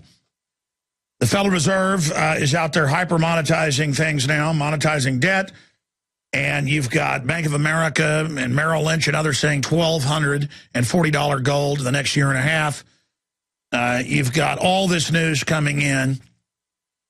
And Ted Anderson, if you missed it in the last segment, broke down. I said, where's this going, Ted? 30 years in gold and silver. And he said, it's going Zimbabwe. It's going Argentina. It's going Mexico. It's going Weimar Republic. And now that they've announced QE Unlimited, that's pretty much the only place it can go. That's why you see commodities running back up. So briefly, Ted, recap what you were saying, and then I'm going to go to calls again on why it's important when they say they're stimulating the economy and they give trillions of dollars to foreign banks, what that really signifies. Well, what that means is they're printing the dollars that we use and trade for products and goods and services. If they make a whole bunch of additional dollars to compete with what we're trying to buy, the price of goods and services are going to go up. It means that you'll be paying $10 a gallon for gasoline rather than $4 a gallon for gasoline. It could be $20. You know, the more they step on that accelerator, the faster, the more they're trying to push money into the system. But one of the things that you got to remember, Alex, is that the banking system is trying to get the money into the economy by lending it to us or having these bailouts go on. Right now, we're not a very credit-worthy nation because we have had this economic crisis. A lot of houses went back, were foreclosed on. A lot of bad debt had to be forgiven, and bankruptcies and so on and so forth. So there's not a lot of credit-worthy borrowers out there. But the Fed is trying to get the money into the system, and it's not reaching the people because, well, first of all, the banks don't want to take the risk. At 3% interest, you know, why would you do that when you just go over and turn and buy a treasury and not have to take on the risk of somebody defaulting on you? So the money's not making it actually to the people, it's making it into the elite's hands, the banks. And yes, indeed, they're able to make all these, you know, huge margins of profit just off of U.S. treasuries. It's coming onto the backs of the people. And at the same time, they're shipping our money overseas to bail out the European banks, and all this stuff is driving commodity prices up. We're having a currency war with all these other countries watching the United States put on the accelerator on our printing press. They have to do the same. So now you have this war going on economically. And the whole thing spells out disaster for anybody that's been saving money. You're going to watch the value of the currency fall as long as we have this quantitative easing. That's why our forefathers wanted us to have gold as money, so we wouldn't do this. This is absolutely crazy to think that you can put a politician and a banker in the same room as a printing press and expect good things to come out of it. It's just not happening that way. Nothing good ever comes out of it long term, and now we're long term. We're now, since the 70s, they got off the gold standard. We're now almost 40 years into this. Normally, countries don't even last that long. I'm surprised the U.S. went this long. I mean, usually if you let them have printing presses in Africa, in Asia, and Latin America, they usually do this stuff within, what, about 20 years? Well, we the people, Alex, the people that are listening to this show, the people of this nation should be insisting upon constitutional money. Get that printing press out of the hands of the politician, and what's worse, get it out of the hands of a business arrangement between bankers and politicians, which is the Federal Reserve System. Get that whole system and move it out of here. That's why Ron Paul was talking about ending the Fed. This is the kind of chicanery that happens when you have this type of situation. So expect that the politicians, now they're even saying it, that the Federal Reserve is saying that we're going to be quantitative easing until unemployment numbers start to go down. You know what? It's not going to happen that way. As long as they quantitative ease, they're going to create more malinvestment, more economic uncertainty. Because whatever tiny amount of money gets back to the public is eaten up in inflation, especially in the commodities. But again, they know that. This is a consolidation of wealth. This is a plan. This is Agenda 21. Now, Ted, next year, can you believe 2013 is almost here? The 100-year charter is up. We need to start a movement to have Congress take back control of the purse and to kick the Federal Reserve out of this country. It's not federal. It's not a reserve. What's your take on that? Well, Alex, obviously that would be something that I would support, and I'd be very much, you know, I'll do just about anything for that. But we only have about 10% to 20% of the people that even understand why this idea is important. So we have to get on the ground, and we have to teach, and we have to train, and that's one of the reasons why this silver dollar offer that I have has the dishonest money book in it, because it explains that to people. And then you have the video, the American Dream, which also brings you right there. Then your Obama deception, it pulls it all together so people can get an idea, a picture of what this is about. That's right. I didn't really have you on to pitch this, but it is important if folks go to MidasResources.com or follow through at Infowars.com or call. You can get 2 silver dollars for $72. I mean, that's the lowest price anywhere, and then get 2 free films and a book. 800-686-2237. 800-686-2237. Ted, I want to go to calls here in a moment, and I'll let you go. I know you're busy, but briefly, as a business person, as a free market, constitutionalist, Ron Paul type supporter, you know, I mean, I met you 16 years ago, and you're the same patriot today you were then, just more informed. Watching this all come true now, what is it like to hear Obama say you didn't build Midas Resources or the Genesis Communications Radio Network with now over 700 affiliates? You can argue the second or third largest radio network in the U.S. I mean, you didn't build that. Government did. But then expanding on that, Ted, now they're attacking Romney for saying 47% of the public are on government handouts, and that's a dangerous thing. I mean, I'm living in the twilight zone if that's a bad thing to say. Well, obviously it's not a bad thing to say, and the more people that get in the wagon, there's going to be less people pulling it. Economically, what that means is that people are going to be voting for their benefits coming from the government, and as more people get in, you'll have more people voting for it, and there could be reaching a tipping point of no return. You know, once people are voting for government benefits, they're going to look for somebody like Barack Obama to put into the office who's going to promote this type of activity. Eventually, the people that are out there working their tailbone off, trying to make a living, pay for their family's needs, and pay taxes at the same time, are going to give up.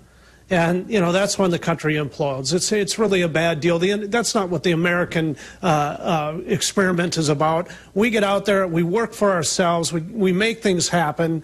You know, we cover our own health care. We don't need to have somebody else on our back. Really, what we really want here in the United States, at least in my mind, is we want the government to get out of the way. And well, Ted, there's no doubt that tyranny is galloping on every front, that we've abandoned what made America great, and now it's like the boat has been untied from the dock.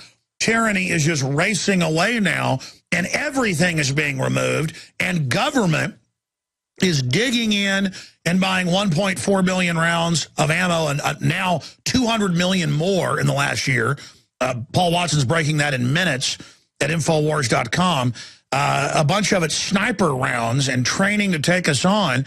They know they've done this. This is premeditated. And they think they're going to have half the public on the dole, and that the public with the government is going to come rob the rest of us, and they're getting ready for a civil war. I mean, this is a premeditated criminal takeover, and we are in so much trouble, and I wish to heaven that electing Mitt Romney would turn this around. But the puppeteers that run this country, they run Romney too, Ted. I know you're a Republican and a Ron Paul supporter, but we're going to break in 30 seconds. What's your take on that? Well, again, I mean, I would take Mitt Romney any day over Barack Obama, but I'm reading Mitt Romney's book, and I honestly don't believe that he's going to be able to fix our problems. He doesn't understand the currency system. He may understand it, but he's certainly not focusing on the very root problem the United States has, which is the Federal Reserve System, and he should be. But you know what? When it comes right down to it, do I want to have Mr. Socialism, or do I want to have somebody that's built businesses? I'll take the business guy, that's for sure. Well, we're going to find out here real soon, Ted. That's all I know. 800-686-2237 if you want to call and get the free 2 videos in the book when you get the $2 silver at cost. Thank you so much, Ted, for spending time with us. All right, your call straight ahead. Get ready, callers. We're coming back. Thanks, Ted. Toll-free number to join us on air to cover any of the issues I've raised. I'd love to hear from you. 800-259-9231. 800-259-9231. I wanted to also get into federal judge reinstates unconstitutional NDAA and some of the quotes by the lawyers exposing it. I mean, what this does, it allows them to just disappear you into a black hole like anybody. And they're training police and feds for snatch and grabs. They're trying to tell us in these messages and the cop shows that torture is good. They admit the government's paying for that. They're also paying to promote government-run health care and TV shows. Your tax money pays TV networks to put propaganda in the shows. And then you tell the average yuppie that, and they're like, no, that's not going on. That's a conspiracy theory. We live in that type of propaganda state. In fact, guys, the New American has an article about it today on Infowars.com. I never covered it the last 2 days. It actually came out Sunday about paying the networks with taxpayer money to put product placement in the TV shows. You print that for me because it dovetails with this torture stuff. I mean, again, we have a government that pays for them to promote secret arrest and torture like it's cool, and pays to tell you that government-run health care is good. I mean, that's like a Soviet Union or something. I mean, we're bathed, we're basted in evil. I'm going to shut up and go to your calls. Tony, Richie, Zero, Dalton, and others. I think we're having some phone system problems, so keep trying. Tony in New York, you're on the air. Welcome. How you doing, man? Long-time listener, first-time caller. What's on your mind today? The question I have for you is, just found out my wife is pregnant. We're against abortion, but with the grown police state, World War III and the collapse of the dollar. Yeah, your phone's a little muffled. Can you back away from it or talk right into it or something? Yeah, no problem. Can you hear me good now? Yeah, try talking right into the receiver, yeah. All right. I said my wife, we just found she's pregnant. We're against abortion, but with the grown police state, the collapse of the dollar, and World War III, we're afraid to bring another child into this world. Well, whatever you do, brother, listen, some of the best children ever are brought into war zones. Don't ever have an abortion. Have that child, and it'll be a special child. Yeah, sir. You're not thinking about having an abortion, are you? Actually, I'm not. I'm totally against it. My wife's totally against it. But at the same time, we take this very No, I think the answer in these bad times is to have more children. I have 3. We've been, quite frankly, trying to have more. But there's so much bisphenol A and everything out there. And so there you go. I mean, it's time to have more kids in the face of evil. We shouldn't be afraid of this. We should double down, bet on life, fully commit. I think all patriots should have more children. We need to commit to this. We're going to defeat the tyranny with God's help. Thank you so much, guys. Because we were like struggling to run real agreements with world. Sir, I'm going to have to let you go. I just can't understand you. You got to talk right into the telephone. But God bless you. It's good to hear from you. It may be a phone system thing, because the phone lines have been down. A few calls were able to get through. Richie in Georgia, you're on the air. Hey, Alex, can you hear me okay? Yes, sir, I can. All right. First of all, thank you, and God bless you guys. I'm a veteran gun owner and love America and love the American people. I consider myself a nobody. But I would just like to say, you know, Jesus spared my life 8.5 years ago. I don't deserve to be alive, and I'm thankful that he had mercy on me, and he changed me. And I would just like to quickly say that, you know, I believe our problem, one verse in the Bible that sticks out is 2 Thessalonians 2.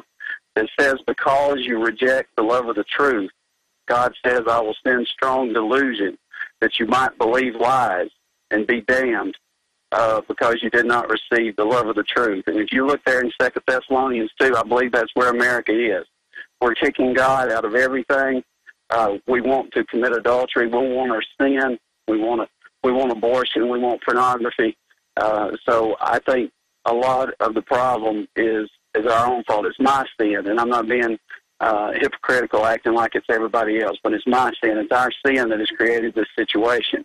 But on the other hand, trying to be proactive, I met with Jay Neal, one of our representatives last week, and just took a ride with him. He's a great man, a godly man, makes me believe in government.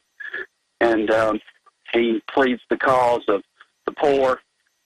He helps drug addicts and former drug dealers get on the right path. And I just talked to him, and I said, Jay, and I actually told him about you and introduced him to you, and he's going to investigate you. But I just said, Jay, what can we do? What can the people do? And what did he say? And moles have infiltrated the highest levels of intelligence. And what did he say? In the military. He acted, not acted, Alex, but he just seemed like this thing was just too big. It's just... Yeah, that's what most of these guys do, is they pass the buck. We'll be right back. You know, I can go to a public place, like a restaurant, and watch tables around me. And I can look in somebody's eyes. I've actually done this. And go over and say to them, you don't watch television a lot, do you? Mainline television. They're like, no, I don't. In fact, I don't have a television. You know, I have a computer and watch some things on that, but it's there to steal your life away, to brainwash you. And then I could sit there and listen to somebody at a table next to me and hear what they say and do and look in their eyes and say, hey, what's your favorite show? And they'll start telling you how they watch 7 hours of TV a day, 3 hours of video games a day. And I'm not judging you if you do that. And it's another thing entirely, you've got a bunch of TV sets on, you're a media person, you're monitoring things, and you're in a conscious mode. But everybody's seen their husband, their wife, their children watching television where they have that zombie look, and you're like, hey, we got to go. And they're in a trance. Medically, the general public is very close to a daydream state, into the edge of sleep. And it's everywhere. People are not conscious. They're spectators from birth being set in front of television sets that are tuned with the flicker rate to put you into a highly suggestible state. And I look at people in different degrees, myself included, who are in these different states of awareness, and it's incredible. And for the global crime syndicate operators, basically it's like we're going in slow motion, they can run 100 miles an hour. They're the Flash. They know how things work, they understand the tricks, they know how to manipulate us, and it's funny to them, and they've dumbed us down and put poison in the water and the food to make us even more malleable so they could take over, and they have. I talked about that court ruling last week. ABC News reported it. You can type in the search engine, court rules, that police can bar high IQs. Nationwide, they won't hire a cop with over 100 IQ. They're, quite frankly, looking for about an 85 IQ. 85, folks, is stupid. Very stupid. 70s mentally retarded. So, I mean, it's a fact, ladies and gentlemen. We are to be ruled by a bunch of idiots, by a bunch of scientific technocrats up there with 180 IQs. And humanity, I don't claim to be the smartest person around, but I've got instincts, and I don't like being a slave. And I figured out how these people work. And I'm sitting here watching them with their playbook cheat everybody and basically stick their leg out when you're walking by and trip you over and over again and laugh about it. And the public's been dumbed down to the point that the globalists trip them and they don't even know why they got tripped, even though the leg's sticking out. And I'm just tired of it. I've had enough. And I'm not here saying the cops are all a bunch of idiots either. In the old days, they tried to hire people that were smart. This is in the last 20 years, they want stupid police. And they said, well, they'll follow orders. That's right. I mean, I've run into it, man, I tell you, with these game wardens. The last 3 times I was trying to camp out or even go have a fire on my own property in East Texas, where I've been going since I was born and never had this happen. And every time game wardens jump out of the bushes, and you'll be sitting there drinking a cup of coffee, you're not even hunting, and they're in your face and wanting to see a bunch of stuff. And I'm like, I told the story, and I'm going to go to your calls, of my great uncle, Uncle Leonard, who, you know, when I was like 5 years old, I'd fly out and see in Houston and stuff. Really great guy, my grandfather's little brother. And he had pancreatic cancer, and they said he had a few months to live, and he did die. And he even had trouble walking at that point, but he wanted to go deer hunting again, just to do that. And driving into town to process the deer because he didn't want to gut it and stuff.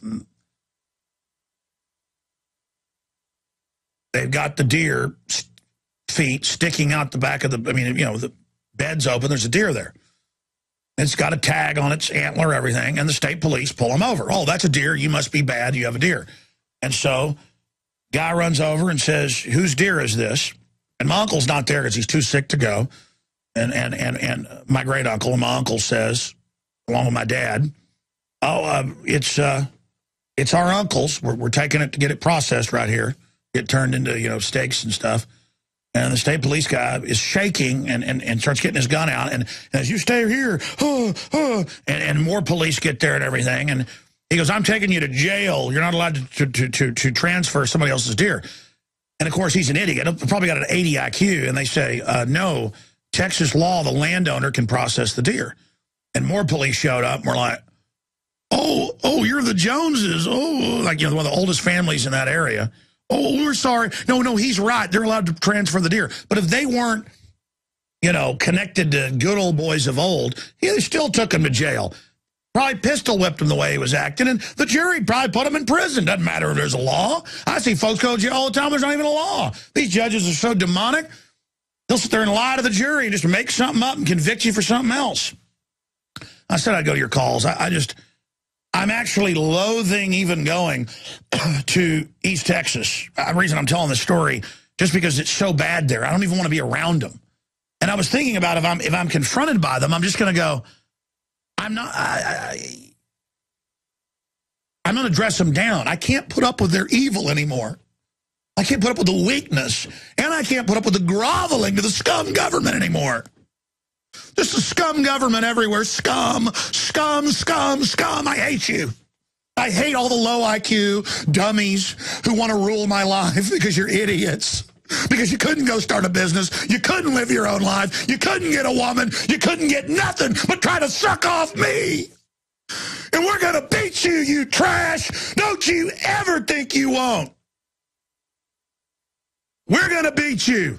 Don't you ever think you're going to win. Bunch of, man, it's going to be bad living under tyranny, folks. They got their re-education camps. They got their pot-belly pedophiles ready to get your wife and children. They want to torture and murder you. They want to steal everything you got, and they will. They're arming up against us right now. And I hate it. I hate it. All right, I just can't even be around it anymore.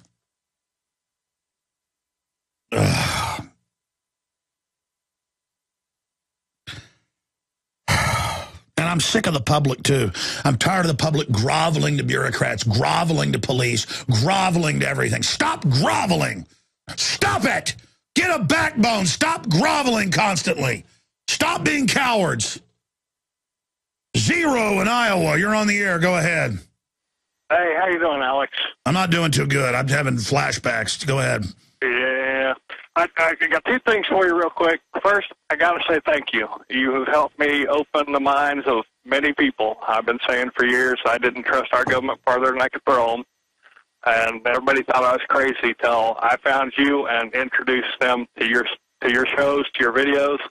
And it's just helped my family tons. Well, thank you for putting up with me. Just that the broadcast is real, so it's going to have its bumps. But go ahead. Hey, I love it. I love it. I look forward to it every day. The next thing, I got a question for you. I got to throw this out there. I've noticed all the stuff in the Middle East and Iran and yada yada. And my thought is that the globalists are looking to start stuff over there and then a race war here. If you listen to no, that's what they're doing. Yeah, exactly. No, that's exactly what they're trying. I have told my family we're pretty much off the grid now. We grow our own food, we raise our animals, and I'm trying to get us farther away from any population, you know, and why? Why do they do this? You know? The globalists love to wreck stuff. They love to bring down societies while they sit back offshore watching our funeral pyre, and then they roll back in as the saviors. They wreck every country. Libya was building up all of Africa, so they went and bombed the whole thing and put al-Qaeda in. The globalists are anti-industry, anti-freedom, anti-wealth. They don't just want the wealth. They don't want you to have it. They want you starving and dumbed down so they can fly over you. They call it flyover country. What do you think of them demonizing the fact that Mitt Romney said that, you know, it's dangerous to have half the public on the government payroll? That's absolutely ridiculous.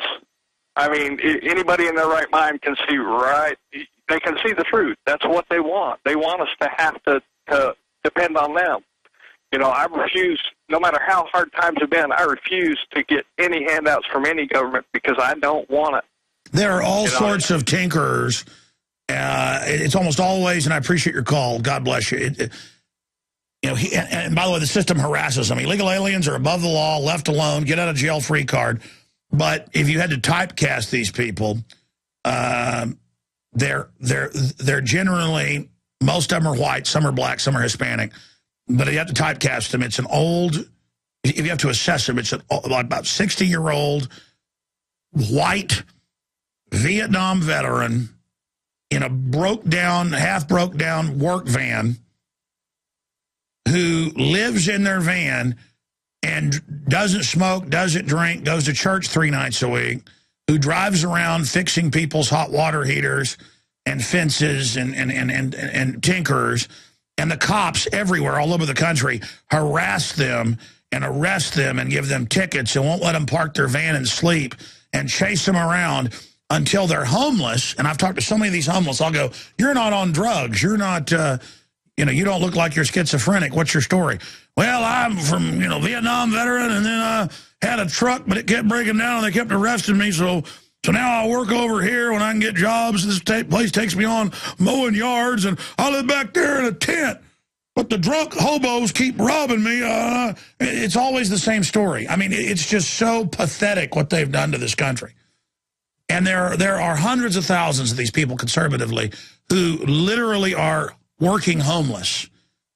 And the system knows who they are, and the police, I've seen them, just come in at them, boy. Some old man in a van, your life's over, punk. You're not gonna live in that van, you scum. We're driving you to the woods. We're driving you in there. We're going to get you. We're going to get you, American scum, if it's the last thing we ever do. And they are. It's their country now. Let's go ahead and talk to Dalton in Alabama. You're on the air. Go ahead. Hey, Alex. Thanks for taking my call. I was really hoping to actually get Ted Anderson's take on the question that I have, but I'll ask it anyway. I'll tell you what. If Ted's still around there, get him in the studio. John Harmon, try to find him. Go ahead and ask your question. Well, I was just wondering, I understand and I realize that buying gold and silver is the best ways to have protection against the coming economic collapse. But what about us who are working, these low wage and minimum wage jobs who are living paycheck to paycheck? We barely have $20 in our pocket at any given time. What would your advice be for us? What can we do to, be ready for the economic collapse? I would have water filtration, and I would have friends. The most valuable thing, more than gold or anything, is friends that know what's going on, who will support each other. The government will call it a terrorist militia, even though it's federal law to have militias. But I would just form mutual aid societies. And, the system doesn't want us to be able to stand together. We have a UT professor saying families should be gotten rid of. That's in the textbooks, too. But, folks, they don't want us having anybody. They just want us to grow old. They want to euthanize us. They want to be able to kill babies even after they're born. It is just hell on earth with these people. These people are evil, man. But, of course, they're evil. They never made anything. They never did anything. They just sit on top of us, sucking off of us. And out of all the bureaucrats, I say the police are the best, because at least they have to live in the real world and actually engage in some services. The real bad ones are these professors and these bureaucrats and these government workers and these corporate mercenaries, and all of them. They think it's so funny. They think they're on the winning team. Silver, look, I bought most of the silver I've got. I don't have that much, quite frankly. My wife's always like, why? I told you, you were right. You need to follow your own rules, get more gold and silver. And I'm like, well, I need the cash we've got in the bank to run this operation. If everything shuts down, I'm going to spend all that money running this place. Then I'm going to sell my house running this place. And I've got it all planned out, because it'll probably get so bad that people won't be able to support us anymore. And I'll try to stay on air as long as possible. Silver is probably the best investment. It's just hard to store. I don't even have that much, but like 4 big bags is really hard to deal with. And I bought most of it at $5. I didn't sell it when it went to 50, and I haven't sold it now that it's going towards 40 again. It's my emergency backup, and I bought quite a bit of gold. Not that much, but quite a bit for me at the time, back when it was like 260, 300, 400, 500. And, it just really worked, because it's not even an investment for me. It's to beat their inflation, and it's an emergency backup. But I think just your health is the most valuable thing. Well, your soul's important, so get right with God. Then your health, then friends, and people that can count on each other. That's why they want us all watching television all day, so we have synthetic friends, with the people on the sitcoms we watch on shows like Friends. They don't want us having real friends. So it's very important to not be reclusive, because freedom lovers a lot of times end up kind of being reclusive. And I've always been somewhat, not in modern times, more recent times, I've been a little bit reclusive. So I've been trying to be more social with friends and people. That's important to do. And it's just important to be human, to get back to what it is to be human, where men are men, women are women. And just, just that is victory. The enemy wants to get rid of that. Does that answer your question? Sure does. Sounds like it's a hang together or hang separate situation. It is. So I would find like-minded people. It's a pitch to support the show, but if you wear an Infowars.com shirt, or even a Ron Paul shirt, you're going to meet like-minded people. You might meet kind of some neocons that are halfway awake with the Ron Paul stuff. You never know, but you wear an Infowars.com shirt, the enemies are going to know who you are, but the patriots are as well. It's pretty much like flying your flag, wearing your colors. Ted's back. We only got 1 minute. This fellow was asking if you don't have a lot of money, what do you invest in? And I was telling him, invest in friends and family and in relationships, Ted. Yeah, and become self-sufficient. Start a garden, do those things. This book in Silver Dollar Offer gives you a way to get into silver dollars without having to spend a tremendous amount of money. It's very important, to me at least, that I'm armed and I have ammunition. Storable foods is a good idea. If you don't have a lot of money, there's a lot of things you can do. You're creative. It's your wealth is actually your creativity and your ability to be productive. So go out and do some things that people want and build up the ability. Here's the deal. If you don't have children especially, make work fun. I've had 3 jobs before. I mean, make it fun. Make it like, I remember my grandparents, people, old folks, farmers, those guys like to work. I mean, it was like a game to just really bust your butt. So take on 3 jobs, brother. That's how you get ahead. We'll be right back. Stay with us. And angry. We need to find our dignity again. I mean, when I watch citizens just bow down to bureaucrats, bow down to census people with plastic badges, a TSA, all of it is the opposite of freedom. Our country's dying. Our world's dying. We're being overrun by spoiled brat criminals that have joined forces with the kleptocratic parasite class. And I for one, am done. I hope that caller liked Ted running back to the microphone to give you his take, but it's basically the same thing I was telling you. It's not fun to work 3 jobs, but if you've got to get in a position to be able to protect yourself in hard times, you'll be better off than others. I certainly would not be sitting on my laurels right now. And I know it's rough. I know it's tough. Citizens are going to probably have to start doing what illegal aliens do. And that is, even though the system knows we're to be henpecked as citizens and that we're trash, it's going to have to get to the point where we just stop complying. Just out of necessity. And a lot of people are stopping paying taxes across the board. A lot of people are stopping to buy all the stuff. A lot of people are just refusing to go along with it. I mean, here's Fox News, ICE agents. Obama won't let us arrest illegals. I've had sheriffs on where they arrest illegals with weapons, with drugs. They're told to be, to release them. That was during Bush. Again, it's a 2-tiered system. They've only got the illegals here to drive down the wages.